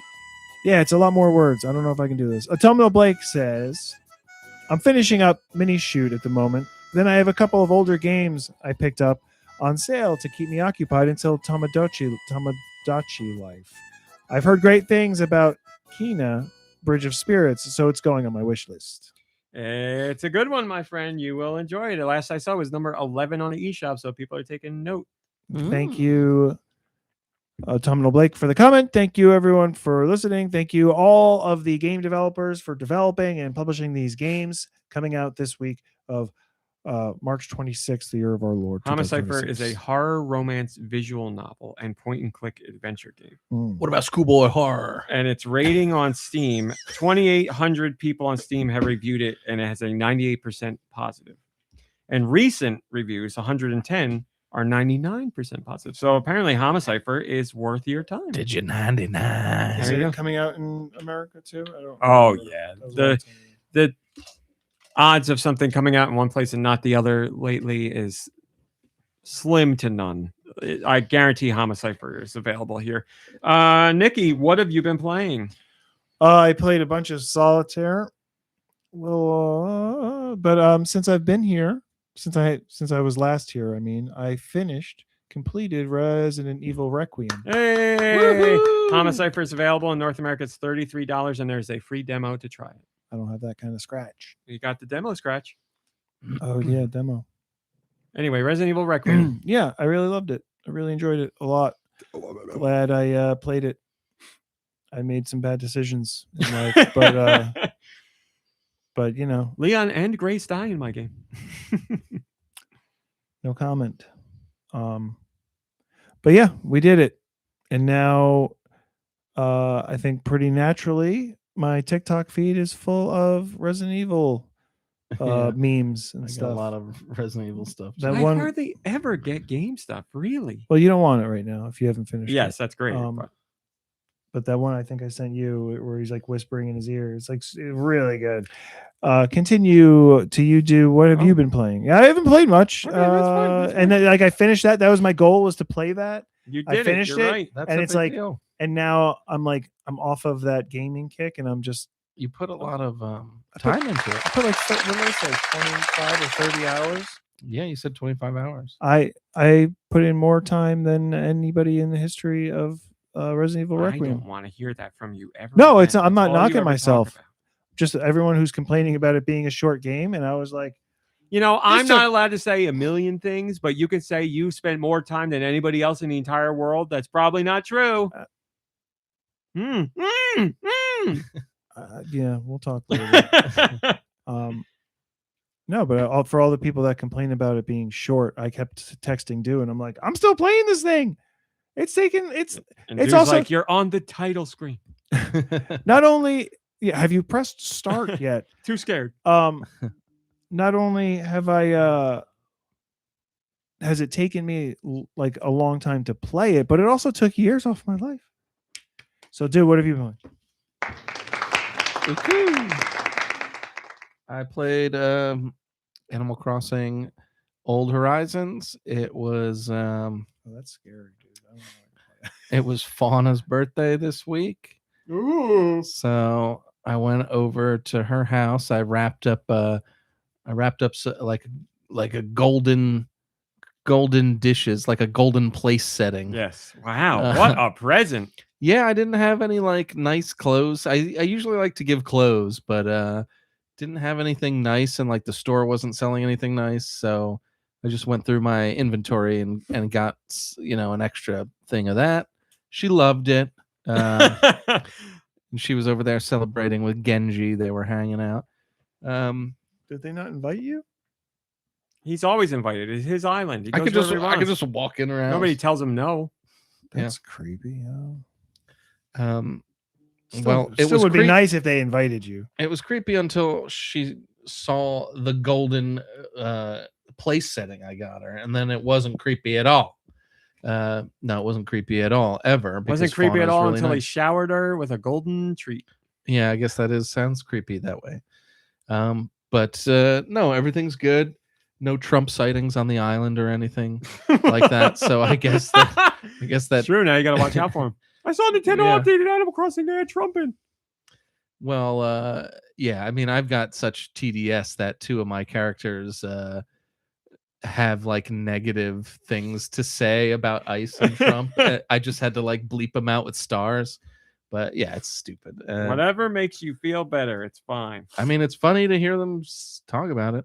But I also played Fortnite. We played a couple of times. The new season is fun. We've been doing pretty well. The biggest thing for me is that traversal is a lot more fun this season. So we've got like a zip line glove, and we've got gloves that shoot you far in the air, and all that kind of stuff. And they don't have shockwave grenades back, but they have these kind of impact grenade things that are pretty useful. So I as long as I have something like that, I can run away from people, and I'm happy. That's right. And we got plenty of ways to do it now. Yeah, but we just need to get back on the schedule of playing with some friends. So hopefully this week we can start playing some more. I haven't pulled the trigger on the battle pass yet. I do have enough V-Bucks to do it, so I think if we end up playing like we usually do, I'll end up eventually getting it. There's not really anything that I definitely want or need in the battle pass, but Bugs Bunny is a nice touch, so that would be fun. Played a little bit of Mario versus Donkey Kong on the, how's that going? on the Nintendo Classics Game Boy Advance. Did I say it right? Yeah. All right. You got it. It's going well. I just beat the 3rd level, which was the Fire Mountain, and now I'm in Spooky House. And it looks like there's going to be 6 levels, so I'm on the 4th level, unless there's like a hidden level, which there probably is. But I don't remember. I really don't. I know the original, like the Game Boy one. I remember it going on a lot longer than I thought. I can't remember about that. I mean, there's a lot of content here. I've been, I'm playing it. I don't, and I'm only on the 4th level. But yeah, it's cool. It's it's surprisingly, I don't want to say innovative, but the gameplay within this game innovates itself as you keep going. Like, it certainly does way more than you think at first. Like, and it does a good job of like each set of stages. You're like, like a backflip, or I can whatever. Like, I know there's a lot of stuff it did where I was like, this is more inventive than I thought. Yeah, and it works in a great, in like a very smooth, progressive way where you'll get to a part later on in the game and you'll just be like, backflip here and drop a key off here and do this, and I don't need it. So, and that's one thing I like about it, is even though each screen is simple, as in it's just like a simple setup, I mean, it could be challenging, but like the game itself and the screen itself is simple, but a lot of times there's multiple ways to do things, just based on your move set. And I've been kind of having a surprise amount of fun with Mario versus Donkey Kong. So there you go. And then I played a little bit. I popped in Resident Evil 9, Resident Evil Requiem on the Switch too, because I had the Generations pack and I just wanted to see how that was gonna look. So I bucked around in that for a while, and it looks great, runs great, plays great. I got pretty far into the first act. I was just going to play the first act because I really love the first act of this game. And I got pretty far, and I wasn't saving it. I thought I was like being real hot shit, and like, whoa, forgive me. Yeah, I did it too. Forgive me. And yeah, ended up getting killed, and then had to like go back to like whenever the save was. It was like forever ago. So I was like, well, never playing this. And then the next day I wanted to play it again. And I was like, I can play it. And instead of playing it on the Switch 2 and picking up where I left off, I was like, well, I've got different costumes that I unlocked on the PlayStation version. So I went in on the PlayStation, changed their costumes, and started playing through again from the beginning. Mm-hmm. It's a lot better, though, playing it on the PlayStation, because I've beaten it once already, because you have all the trophy, like those little like bobbleheads that you knock, they're already gone. And then all of like the transcripts you can pick up, you've already got them in your files, so you don't need to look for like safe combinations or things like that anymore. But they should change those though on a second, you know what I mean? I heard that they are changed on higher difficulties. But yeah, so I don't think I played the first act, or up until like almost the end of the first act, and I might just stop there. I don't know if I'm going to keep on going, but it's fun. It's a really great game. And I would say now that like Resident Evil 9, out of 7, 8, and 9, Resident Evil 9 is definitely my favorite.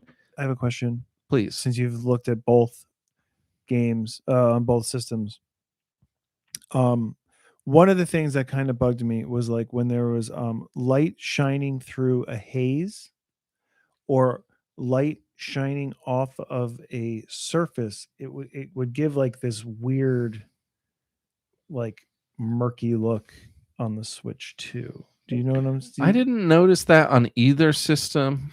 It was almost like there was obviously there's a layer there because there's a haze that they added, but the light was reacting weird to it. It was almost like it was like shining in through like water or something. Like it was like there was like an actual texture, like a something there. I don't know. Yeah, I don't It know wasn't. It what didn't you could be ruin the talking game about. for me, but that was like my only gripe with everything was that like the surfaces are like a window or like a shiny surface light would bounce off of it really weird. So when I'm walking down a hallway and it's like reacting to me, I'm like thinking it's something else, but it's not. It's just like a wall. Yeah, I didn't notice any of that. I'm pretty oblivious to that kind of stuff unless it's very glaring. I did think it looked a little bit better on the PlayStation, which I guess is to be expected. But in the beginning of the game, it has you, like, before you even start a game, it has you adjust your brightness settings and all that stuff. And I don't know if I did it properly on the Switch because I had to go in there and readjust all the brightness again. And when I started my playthrough on the PlayStation, my brightness levels were like way lower than they were on the Switch. So I was wondering why I went so high on the Switch. I don't remember if the Switch 2 version uses HDR or not. Maybe you don't have that. If it does, maybe you don't have that. Oh, set that's up on interesting. Your Yeah, I didn't go through those settings, so that could be a thing as well.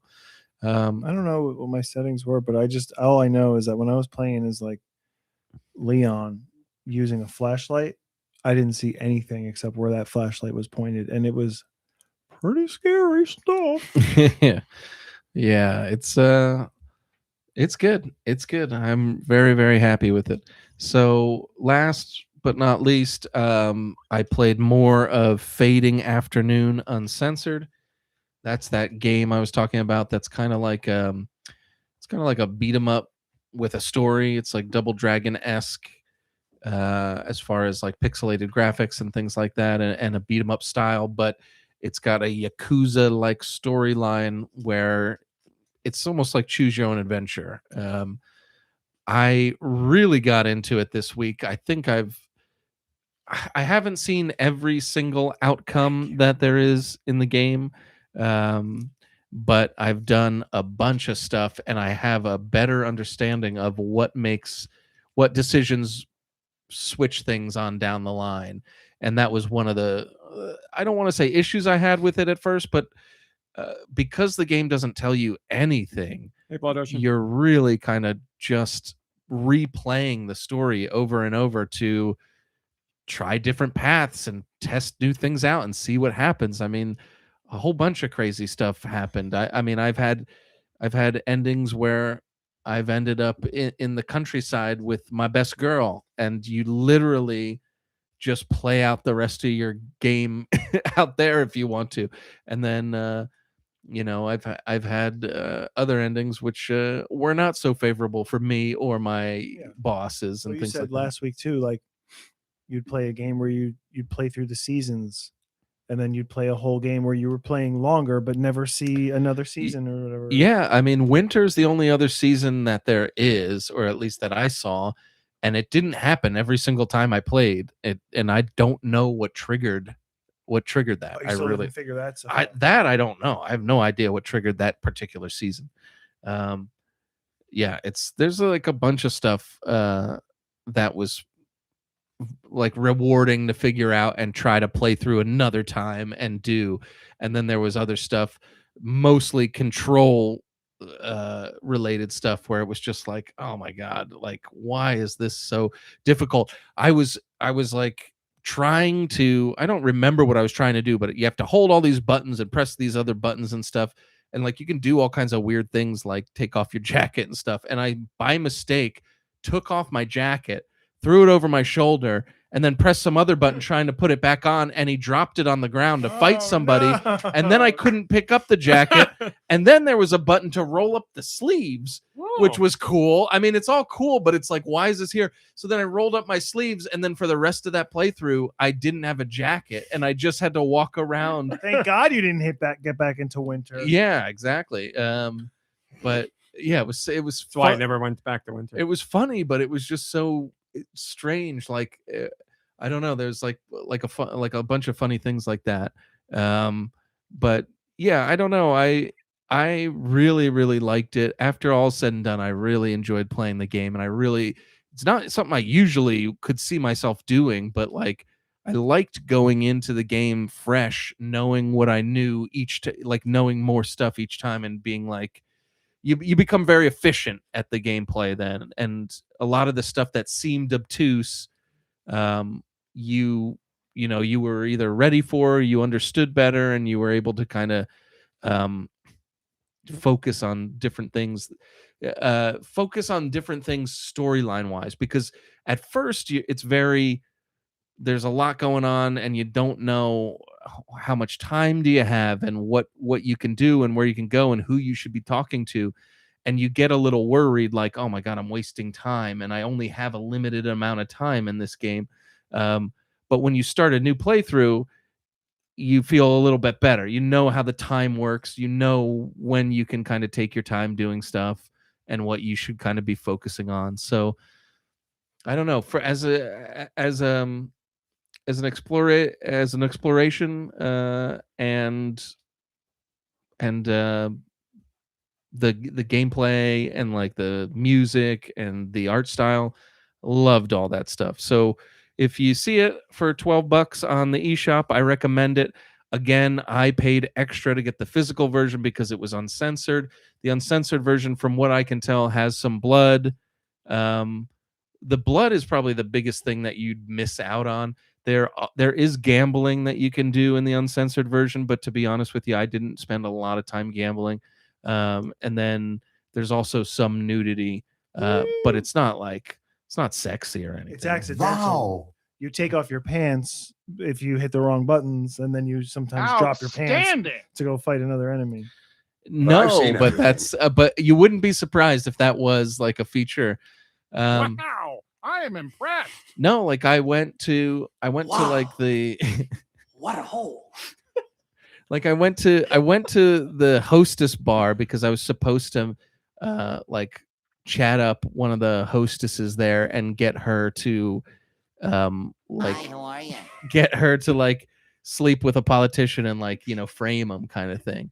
So I went there and I didn't know which hostess to choose because it doesn't tell you. So I just chose one. I'm sweating a little. And am I missing something? I don't understand. No, I'm doing sound effects reacting to what you're saying. Oh, okay. Okay. So Following the story. Yes, thank you. Okay. Supplemental. So I chose somebody, and it happened to be the character that you play's ex-wife. And What are the odds? well, she wasn't happy to see me, and then like stuff goes down, and then she either gets fired or leaves the job. I don't know which. And you're just like walking around a totally different part of the city in a totally different part of the game, and there she is, like window shopping, and you can talk to her. And like I never saw that before. And I was like, I don't know how you were supposed to just come across that part. And then like I had a couple of game playthroughs where twice I saw her, and she just gets mad at me on the street too. But what I didn't see. Wait a minute. I'm sorry. You played a second time and you got her fired again? Did all the same stuff again. Because I was trying to find out if there's something different to do. Because it's like, why is she there? Because it's like you see her on the street and she gets mad. But what I didn't notice is that when she calls you a son of a bitch and slaps you on the street, there's a little button in the top corner that says press L to kiss. So I saw that and I did that. And she said, damn you, said she. And then we woke up butt ass pixelated in the bed. But like, and then that led to something really interesting in the story too. So like it's really cool. Like you can. I'm sorry, I'm having so no, much it's fun. good. I'm glad that you're enjoying it. Because I'm sure it's not interesting to just listen to me drone on about this crap. Fine. I'm saying for the audience. So, but yeah, I highly recommend playing around with the game. It's got some fun beat 'em up elements, and it's got some fun choose your own adventure elements, and for the soundtrack alone, and the pixelated graph. If you like pixelated graphics, it just looks so beautiful. Where did you buy it from? I bought it from Amazon. Oh, Yeah. Have you heard of them? I bought it from Amazon. I just because because I think it's pretty rare, like the uncensored version, and you can only get a physical Switch uncensored version. I guess on Steam you can download an uncensored, but otherwise it's only on the Switch physical to get that one version, and I wanted to make sure that I got it. So I paid kind of a little too much than it probably was worth. But you know what? I spent a lot of time playing it. I played probably like 25 hours of it, which is pretty good. And when you consider like each playthrough is like 2 to 4 hours depending, I probably played it through like a good 10 times. You're like rewatching a movie or more. And that's the thing. Like, I didn't think I would like that. Like, I thought it was going to be like kind of boring and to keep going back in, but there was something empowering about going back in and knowing like knowing the story better and knowing like what steps to take and stuff. Because like I said, when you first start it, you don't know, it doesn't tell you anything, and you're kind of like, well, what am I doing? I'm walking around, I don't know what I'm supposed to be doing. Characters will tell you things and you're just supposed to kind of like infer what they meant, you know. Like there's one time I got to this point with my boss where he was just like, yeah, that, you know, I really don't like that guy over there, the leader of the other crew or something. And like that's all he said, but like if you really read what he said, he meant like go kill him. And like I didn't do that. So then he got pissed and like slapped me the next time he saw me. Yeah, and it was embarrassing. I almost had to commit seppuku, which is a button to press. But it's always there. No, you have to, you know, hold down R1 and do this and that. But like it's an option from the moment you start the game. Like you could start the game and just do it. If you get, I don't think you can stab yourself. I think you have to have a gun to do it. So you'd have to go to the pawn shop, buy a gun, and you could probably blow your brains out right in front of the pawn shop guy. What's the game name again? It's called Fading Afternoon. But yeah, I had my fun with it. And if you ever run out of games to play RMC, I think you might not like the gameplay itself, but like you definitely appreciate the look of the game and the music. I've been listening to the soundtrack and it is fantastic. Oh, and cool. I've watched the trailer and I mean it looks like a lot of fun to me, and I kind of like games that are a bit obtuse in how you get things done. So I mean there's a whole bunch of stuff I've heard that I like. So yeah, you know, and there's some things that you could see as tedious, but it's but it doesn't take long to do it, and it's and there's still a bunch, like I said, I played a bunch, and there's still things that I'm figuring out. Like one time, I hate to give away all these things, but like this was so cool. So one time I went into a store I'd never been into before, and it was owned by a different Yakuza group, and they were like loan sharks, and once I started talking to them, for some reason there wasn't a way to cancel talking to them, so I just borrowed the smallest amount from them, which was like something minuscule. And the guy was like, if you don't pay this back by next week, we'll take action into our own hands. And I'm thinking to myself, oh, big deal. They're gonna like see me and like try to fight me, and I'll just beat them up, you know, like. But no, I forgot all about paying them back. And then I was like driving on the highway to a new thing, and like this motorcycle pulls up, and I was like, I've never seen this animation before. And the guy like just shot me on the highway. Wow. And that was the end of the game. And I was like, and I didn't know, because you didn't even know that's what it was about. Exactly. I didn't know that. And I had just screwed something up with my boss earlier. So I was like, did my boss take me out? And then I did the same thing with the boss in the next playthrough, and I didn't get killed. And I was like, and that's when I realized, oh my God, the loan sharks. I forgot all about the loan that I took out. And just like all kinds of different things. It's very, very interesting and cool, and sometimes very surprising. And so loved it. I would love more from the guy who did this game. It's kind of seems like it's his style to do games like this. But yeah, really, really was kind of impressed with it. Not usually the type of game that I would like, but I did end up playing quite a bit. So thank you for listening. Thank you. RMC, what have you been playing? Thanks for asking. I actually have a question for you Please. before I get to what I played. You asked me about Dread Delusion this week. Why did you ask me? I was hoping you would end up buying it. I was gonna I wanted to see what it looked like. Oh, okay. Because I don't remember why it came up in my brain, but I was like, oh, I never checked out a trailer for that game. Let me see what it's like. And then I texted you, and then you told me, and then I looked up what it was like, and I was like, oh. And then I didn't follow up because I was like, I'm just gonna hope he played it and I hear about it on the podcast, but that is not what happened. That's all. Just was wondering. All right, what did I play this week? I was really, really busy this week, so I didn't get to play a lot. Even my Pokopia time, while I did check in and welcome new Pokemon, I didn't get to spend nearly as much time as I wanted to. So that's sad. I did play the Tomodachi Life Living the Dream demo, and I don't know what I need to say about it other than it's amazing, it's funny, it's weird, it's going to be so great too, which is something I haven't done in a while. Fill a game with me's of like people I know and random whoever's, and it's just going to be great once the whole island is populated and you really get some people going. But hearing the characters speak with that weird speech synthesis thing that they use just makes it so much better. And all the like weird dreams that you have and all the weird stuff we see in the trailers, I can't wait. But the demo is fantastic. Again, if you're on the fence or not sure or don't think it'd be for you, it's a free demo. You might as well get it and give it a shot. I think you might be surprised with how much you enjoy it, but it's great. And I'm very eager to move in to my island when the game launches on April 16th. So I played that. And then the only other thing I played was Easy Delivery Company, which I haven't had a lot of time with. But I've really been looking forward to this one because it's such a unique mix of genres. Like I said, characters look and sound like they're from Animal Crossing.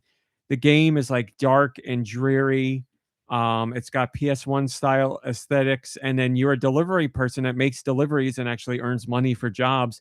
But it's realistic physics. So your little truck moves realistically and the packages in the back move realistically, so you have to be careful how you drive and blah blah blah.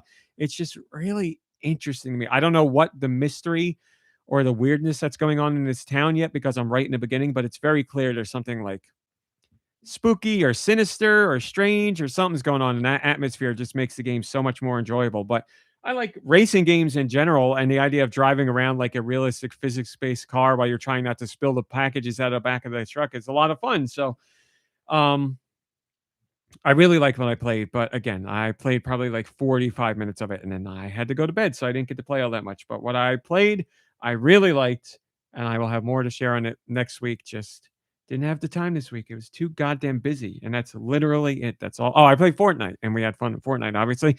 And I echo what Deux said. I like the momentum. I like this season. I'm enjoying the Rivals stuff, and I literally don't have any complaints, which makes it so sad that Fortnite is ending and Epic is closing. But, well, I guess we'll enjoy it while we still can. Sorry, what? Fortnite is ending? Mm-hmm.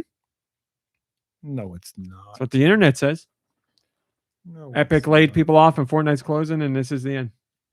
No, they laid people off so that they don't have to close and they can keep making more money. They're laying people off so we can keep making more of that forest. That's what's going on. Yeah. That's the crazy thing to me is like, I mean, I thought that was like the biggest game ever. They were making money hands over fist, and they have to, fire 1,000 people. That's a lot of people. It's still the number one most played game, but I wonder it's how not that's gonna at the affect... level it used to be, and that just goes to show that they're spending way more money than they're making, so they need to find a better balance. But yeah, they're not publicly traded, right? It's not a public company. I don't know. But Matty Piss just put out like the monthly player engagement data for games in general, and Fortnite's number one again because there's nothing bigger than Fortnite right now. It's just, they need to get a grip on their spending or whatever. They need to change things, and it sucks that they got rid of people, which shows that they lost control of things at some point. So hopefully they recenter and refocus, and then they can work towards hiring some people back. Some of the celebrity involvement or not, you know what I mean? Like, in my opinion, they spread things too thin with like Fortnite. I mean, the there's racing mode in Fortnite, the Yeah. music mode in Fortnite, the first-person 5-on-5 I mean, mode, I and would they think should have not that's- spent all the money, time, and research on that and focus more on just traditional Fortnite. I wonder how much money they spend, or compared to how much they get for franchise stuff. You know, like, I'm sure every deal is different. but yeah, I don't know. It's kind of crazy because don't they make like billions of dollars off of this? Again, as I've said once already, they do make a lot. They are the number one most popular game right now. I do not know what they make, Oh my but they are God. spending more than they're making. So. Buying all that forest because he figured out a way to get money to grow on trees. It's not working anymore, apparently. All right, let's do questions. Send your questions to goninpod@gmail.com. Where? Go ninpod@gmail.com. Maybe I will. They can be about Nintendo video games in general, whatever the hell you want. AutumnalBlake has this question. I've been playing Rune Factory Guardians of Azuma recently because I played Rune Factory 4 on the 3DS and had a great time. For the uninitiated, it's a combination of action RPG and farming simulator with the usual social elements. One thing that has stood out to me about Azuma compared to 4 is that some things have been streamlined a fair bit. Instead of walking around to see people, I'm zipping around between 4 towns using fast travel, using menus to organize villagers, and going into overhead view to click on rows of plants to water them instead of walking around with the watering can. Animal Crossing New Horizons had some of the same kind of streamlining. In both cases, while some of the features are really nice to have, as a whole, I felt that that all the efficiency improvements detracted from the game a little bit by making it a little bit less personal and maybe less immersive.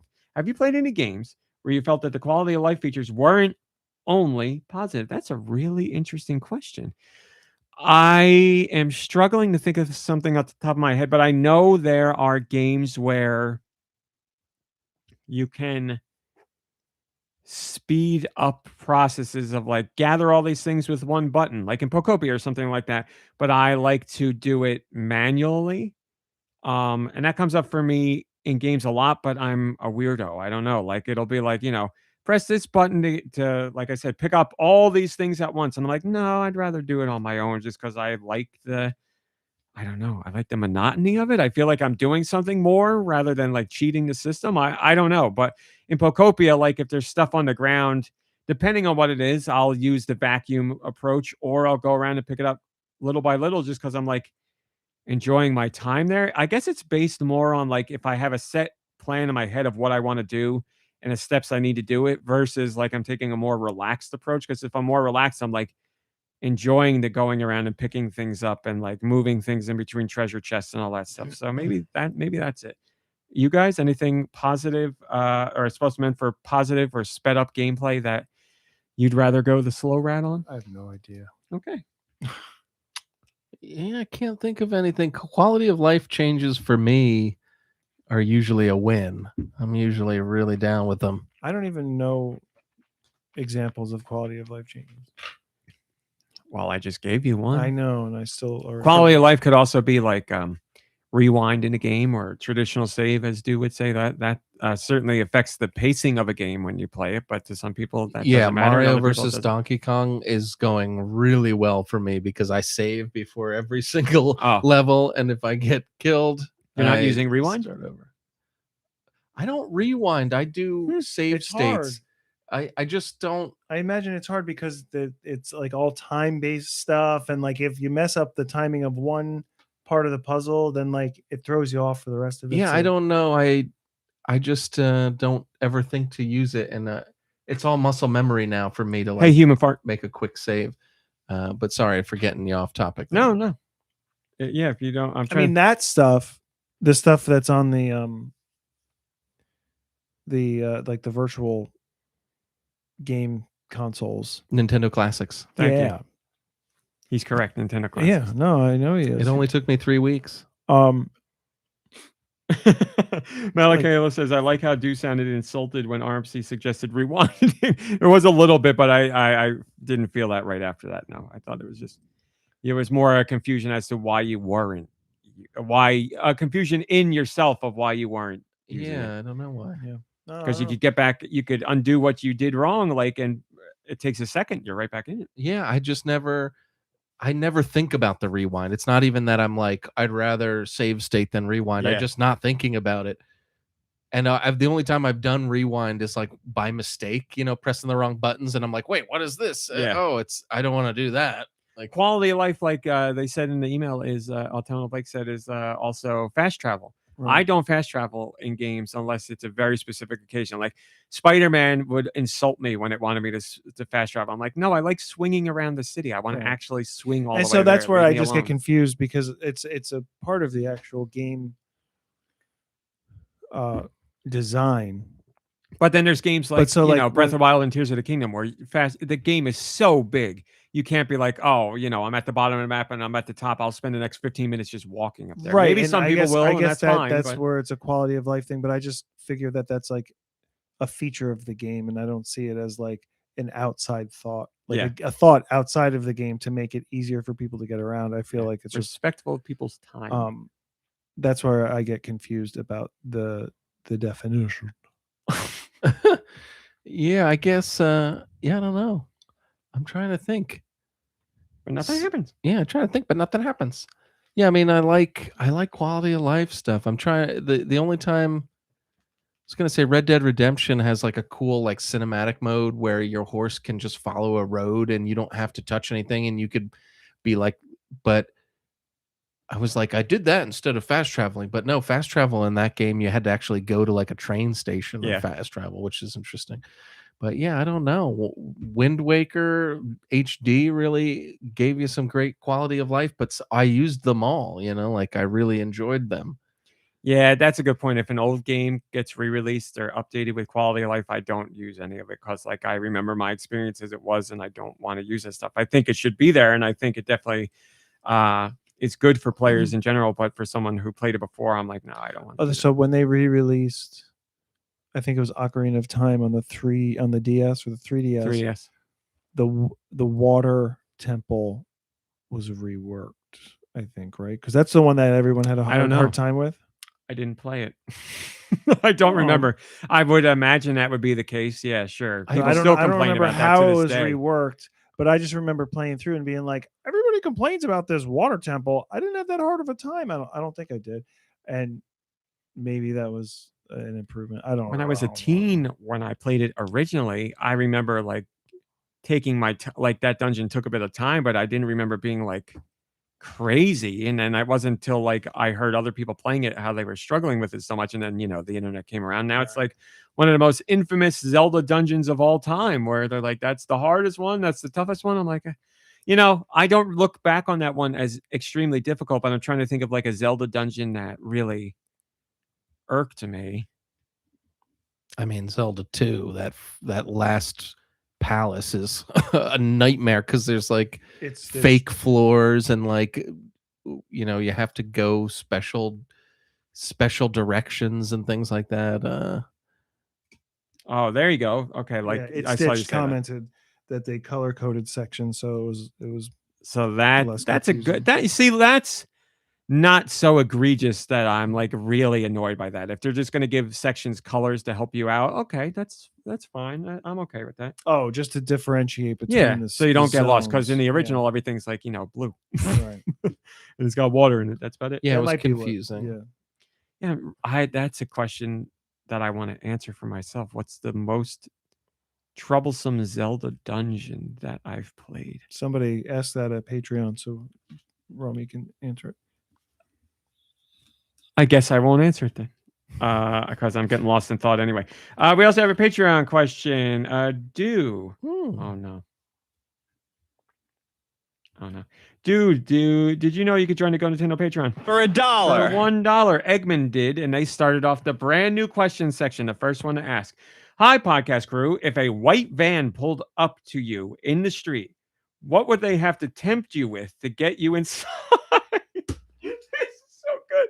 Please don't read into why I asked this question or why I recently purchased a white van. This is such a good question. This is an amazing question. What would someone in a white kidnapping van have to tempt you with where you would actually go in? Now, we could do funny answers or realistic answers. Realistic answer is like, I have your cat in the van, or like I have a family member and I'm going to hurt them. I would go in the van then. But funny answers, yes, that exactly. Like if somebody was like, I have a Pizza Hut pizza circa 1992, I would be like, I'm getting in for that. Would you kidding need me? proof of the kidnapping if they weren't in the van at the time? Well, they could be kidnapping me. Like they could just be getting me in a van to molest or kill me, but it doesn't matter if I get the but he's pizza. saying, right. Saying they like say, your cat or your loved one, they have them kidnapped, but not in the van. So you don't have proof. They're just like, Is this my realistic answer or my funny answer? I guess realistic, since it has to do with kidnapping loved ones. I mean, yeah, I wouldn't be like, what's the proof? Because that feels wrong. I'd be like, but the question was, what do they have to tell you to get you in the van? Yeah. They just have to be like, yeah, we got them. Not even a picture of them. FaceTime with the cat. Well, see it all. I'd have to decide in the moment. I'd be like, can I make a phone call and get away with it, or can I send a text and they won't know? Because if they said that about like my cat, I'd be like, I just left the house and Piper's in there. Like I know you don't have the cat. But if they said like Mom Brain, I'd be like, I don't know, she could be in there. I don't know. So yeah, that's a tough one. Because then they could be doing it just to kidnap me. Because I don't think I'm getting in a van no matter what. Like, if serious answer, we have your Pepsi license to chill card. You're not going to get in there to get that back? Unlock the door. We've got Beef S. Yes, your mother's Beef S is in here. All right, I'm getting in. So realistically, nothing you would make you get in unless you could get proof. Like if they were like, they got Nicky Hill in there, that's what they say, and you're like, I need proof, and then he's like, you see him at the window, and he's like if there was a you're way like, no I deal. could possibly save a loved one, Okay. sure, but like other than that, I can't think of a reason. Even if they had like candy bars or something. And you see me in there, and my hands are tied, but I've got chocolate all over my mouth because they originally offered me rainbow cookies, and I was like, yes. He's trying to mumble like, don't take the cookies. I hope it's chocolate. Wait. If he saves me, does that mean I get less cookies? So in his question, Eggman doesn't necessarily say anything about the person saying this being bad. So in the real world, if someone just pulled up in a white van and they look sketchy and the van looks sketchy and they were like, hey, I have a pizza. Do you want to get in here? Yeah, I mean, we've all been taught stranger danger, but I'm very susceptible, unfortunately, when people like reach to like, or like try to be friendly. I'm like I say hello, or it's like Mom Brain did that in New York City before I could stop her. It was one of the like the CD buskers, guys? but it was the CD guys, and they were like, here, take my CD to just, and she went to go take it. And I was like, no, don't take it. And she took it, and I was like, and then they followed us down the street, and I was like, guys, I know what you're doing. She didn't know, just drop it. And they wouldn't take back the CD because that's their shtick. So I took the CD from her, and I was like, take it or I'm dropping it. And they were like, and I just dropped it on the ground. They were like, you effing. I was like, whatever. I was like, Mom Brain, just walk. And they leave you alone. But I was like, oh, I didn't know you didn't know about that. But it's not even worse. It's not worse, but it's a different one. People will bump Kill into someone. you with like a bottle of wine and drop it. Oh, I don't know this one. And then they will like try to strong arm you to pay them for Oh. the wine that you bumped into them. And it's Yeah. like, you like cross the sidewalk to bump into me. But like, I have friends that happened to, and like That they'll, sucks. they get aggressive. Discord has some Oh, it answers. hurts. Radical Defect says the Pokemon Black cartridge you lost in 2011 that has all your Pokemon on it from childhood. They'd get in the van for that. 10 Division says we have the Game Boy Advance and Pokemon Emerald that got stolen from you at 8 years old. Man. Oh no! Yeah. I would pay. A Radical Defect says I would pay a ridiculous amount of money to get those Pokemon back because that's 6 that remain with me to this day that weren't on that cartridge are turning 21 this year. That's very cool and very sad. 10 Division also says I got several cases of Mountain Dew Pitch Black in the back of this van. Stevie says still got my Pokemon Black copy from 2011. Don't rub it in, Stevie. That's terrible. I listen. It'll probably be. Where'd you get it from, Stevie? Probably be all food stuff. You know what I want? Yeah, all the stuff I traded in would be great. You know what I want? Planners, cheese balls, because they don't make them no more. Okay. And they had a special, really good cheese ball taste. PB Crisp. Give me PB Crisp, PB and I'm Crisp. in there. PB Crisp. You know. follow those guys on TikTok with all the fun foods. There's some good stuff going Well, I don't know. Oh yeah. There's some really exciting stuff. There was Yeah, I've been going to Taco Bell. Woo! That you voting on that taco? I don't know. I think what it we're ends talking about. today. There's two choices for the next taco. You get to vote. I didn't see that. Yeah, get on it. I've been eating their Crunch Wrap. You their tried those new chicken empanadas Crunch yet? Wrap sliders. The dessert empanadas. I think I had them. Yeah. You think The you had chocolate. them. The chocolate was one. Yeah, and salted caramel. Yeah. Were they good? I got them like day one. Yes. You're all right, but it happened real quick. Human fart. You're 100% right, without a doubt. Even if I knew he was a kidnapper, What? I would try and get in there and get myself a box. That's the Micro Magic. Human fart says Micro Magic French fries. I used to eat them Were they every day single after serving? school. Yeah, it was one box single serving. What? Put it in the microwave. I want to say it was 3 minutes. I swear to God, I know I've talked about this before, but very quickly, I felt like the king of the world in the summer. I used to put those in the Who's microwave. this human fart? They know you well. I've talked about it on the podcast. I used to put them in the microwave, take them out, put them on a plate with a little bit of ketchup. I used to go stand out on the deck and look like to the highway that my parents could see, that highway.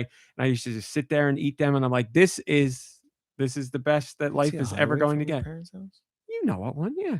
No, I don't. That's weird. What I one don't do know. you think you can see from my parents' house? If you just had to guess, I you thought would there was know. woods back there. I really don't know. It's the one where Don't worry about where it. Blockbuster was. Or I'm sorry, the route. Behind that's The route where Blockbuster was. yeah. I thought that was on the other side. I don't. When think I you ever know. when you look out the window that was in my parents' living room or the deck when they cut down some of the trees, you could see route. Oh, I guess they were. And this is when you were younger. Yes. By the time I saw it, it may have grown back in or something. Maybe. Yes, the Bigfoot pizza. That's a great idea. I see this is the Yeti pizza, but the Bigfoot pizza, without a doubt. So I mean, okay, listen, I'm gonna put no, I can't do it. I was really close to doing it. I'm not gonna do it. It puts somebody else on the spot, not in a bad way, but I don't want to do that. I'll tell you guys after. It was a good thing. It was a good thing, but I don't want to put somebody on the spot. I swear to God, it was a good thing. That's that. And that's the end of the show. No music. We're done. Blame on brain. And we're done. I mean, I It's could have over. done music, but I'm sorry I didn't do it. Okay, thanks for. Well, there's something. Oh, It's not music, but there is a musical tune to introduce it. Deux Views. It's never news. Rumor of the week with Deux Michaels. I don't know if that is a song. It's not really it's singing. starring. No, it's that kind of counts like as a a chant. I don't mean to sound like an old person here, but if rap counts as music, and I do think it does count as music, then what you do is that's like saying, I don't know, does Morrissey make music? Because he only goes one above and one below when he sings. And yeah, that's definitely music. So Well, then I hope you enjoyed my music. I always do. And I thought it was starring, but that's another point. Well, there's more points coming out because, as everyone knows, I have spiders and flies, and I send them all over the video game realm, and they come back with rumors that you're not going to hear anywhere else. They get into some pretty interesting places because they're so tiny, and I understand. Yes, as everyone would, because it totally makes sense. Now, usually, it's a rumor that you're never hearing anywhere else. But it looks like we're going to be doing something different this week, which is exciting.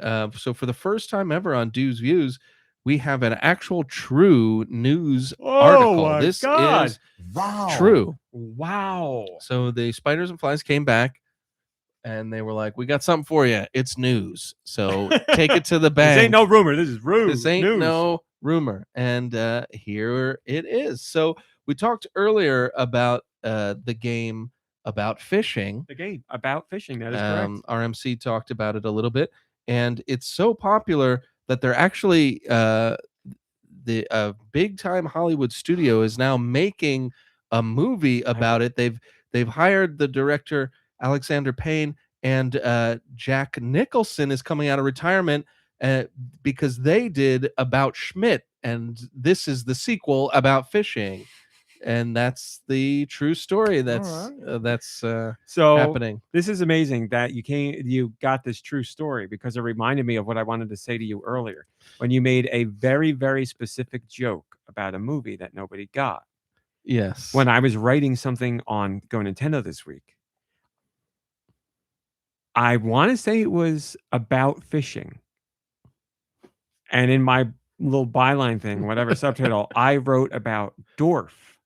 Because I still think of Dorf Goes Fishing and Dorf Goes whatever, all that stuff. And I was like, no one is going to get this reference. And I'll never know because people don't really talk about him. But you saying this true story about fishing reminded me of my fake story about fishing when I wrote about Dorf. Yeah. Who's gone fishing and gone golfing. I don't know what else he's done. Stevie says, oh, Dorf. LOL. What else did Dorf do? Dorf movies. Steven Dorff. He was in the game. Dorf on golf, Dorf on the diamond, Dorf's golf Bible, Dorf goes fishing, Dorf and the first games of Mount Olympus. Oh man, they went a little far at the end there. You guys remember Dorf, right? Yeah. Okay. But you're very feel quiet. I don't know who Dorf is. I feel like I remember him more from like. Did he have an infomercial, or was that like that was the Those gag? were the commercials for the videos. They were videos you bought. It was the guy. Wow. It was like, what's the name of that horrible movie with Gary Oldman, where he's pretending to be Tiptoes? Yes, Tiptoes. That's what Dorf was like. But he was an actor that was part of like the. Doesn't ring any bell. I have no idea who this is. He was in with like Carol Burnett. And so it was inappropriate. Well, I mean. Here's the truth. I've never seen a full Dorf video. I've seen clips. I don't think I've seen any I of it. don't know that. I don't remember the joke being that he was a man of short stature. I just remember that that's what he happened to be. But it was a lot of physical comedy of him trying to. I guess it was me. Because every sport he tried to do, he couldn't because he was too short. So never mind. Never mind. Is this him Tim Conway as Dorf? Tim Conway, yes. In the Discord. Let me go see. There you go. That's it right there. All right. Yeah. I mean, it looks like he's having some struggles. Oh, no. Oh, no. It was all about him being short, wasn't it? No. Oh, I mean, his name is even Dorf. Colonel, if you listen to the end of the show, there's your picture. Ganondorf. That's so stupid. Oh, man. Well, go on YouTube and watch Dorf for everybody who doesn't know what this is, which is most of the audience. But holy crap. So bad that Colonel has spent the last 2.5 hours drawing something and is going to come across that now. I'm going to text. No, I'm going to voice note him right now. Oh, God, that's so funny. How has Ganondorf been there for over 1,000 episodes of this podcast? We've never made that joke. Colonel, I got a message, Colonel. Colonel, fast forward to the end of this week's podcast here where you got to draw. It's related to Ganondorf, and I'm not going to explain it more.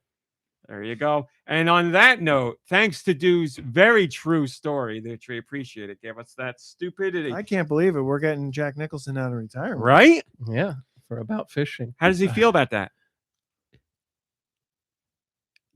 I feel good. That's what I was looking for. That's exactly what I was looking for. Thanks for watching. Thanks for listening. We'll see you next week. Goodbye, everybody. Goodbye. Goodbye, everybody. Goodbye. Oh my God. How is Dorf all about making fun of somebody being, what's the right word? Is it midget? Little person? Little person? I don't know which one's bad. But being that way, and I never realized that that's why all the videos it's were also supposed to be funny. DORF instead of DWARF. Yeah, I think it's also correct. Pretty close. Yeah, and I don't think I ever drew that connection. I didn't until you're saying it out loud right now. Because I just thought of it as a name. Yeah, just Dorf. Man, now it begs the question: was he named that because of how he was, or was that just his name and then he became that way? And then we have to consider what you said, Steven Dorf. Exactly. What do you call? Because he's not a very tall man. He's not. He's short. The most respectful and accepted terms are little person, person of short stature, or simply person. Well, I mean, if I'm not trying to be mean, but if I'm trying to describe them, I'm not describing them as a person. If I'm trying to say the guy who's a little person, I need more than just person. Yeah, I thought the term dwarf is also medically accurate and acceptable to many, but little person is generally preferred. Always avoid the M word. Okay, so I went right for the bad one. And what is not appropriate is Dorf. Dorf. It doesn't say anything about that here. Maybe Dorf is okay. Maybe that's the way around Midget it. is considered derogatory, similar to a racial slur. Well, my apologies. I honestly did not. I knew one of them was bad to say. Unfortunately for me, I picked the worst one to go with. But little person or LP is what we should go with. I feel like little person is rude too, but Well, listen, the LPs decide what is or yeah. isn't rude. And if they like little person, then I mean, if I met a little person, I'm not going to be like, oh, you're a little person. I wouldn't say anything about any of that. But if I was describing it to somebody else, I'd be like, they're a little person. You want to use the appropriate or nomenclature. Yeah, what's the word I'm trying to Insult? to be nice? No, not the insult. Respectful. The respectful term. Yeah. I blanked on that word. So there you go. LP little person. Now we learned something through dwarf, which is the opposite. I seem to remember an old episode of Howard Stern, where he had Hank, the angry drunken dwarf, on, and Howard was confused because he thought the M word would be better than dwarf, and Hank was telling him like no, like because every once in a while Hank would be like pretty like would be all there, yeah.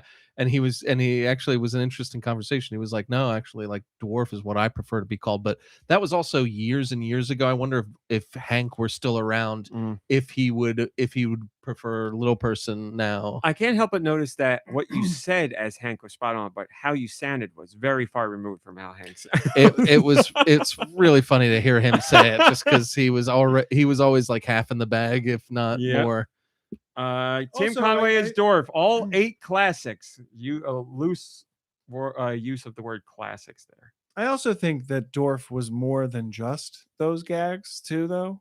Well, the one that happens in the GIF here from Slider, I guess it's still somewhat related, but it's funny. It's not. It doesn't have. It's not knocking him for.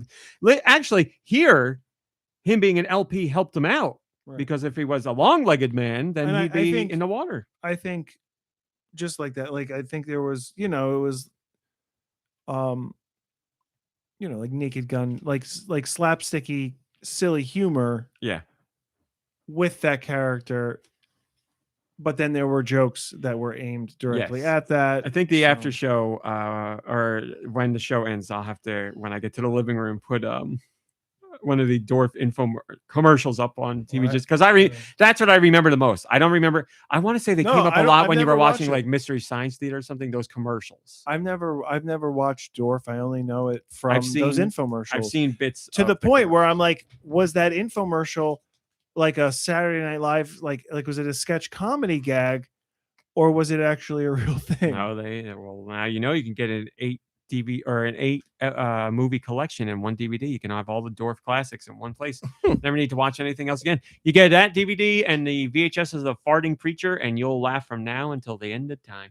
Thanks for watching. Thanks for listening. Play some games, hang out with friends and family, rest, relax. You deserve it. And we will see. Where's the button? We will see you next week. Goodbye, everybody. Goodbye. They changed up the button. Oh, I've got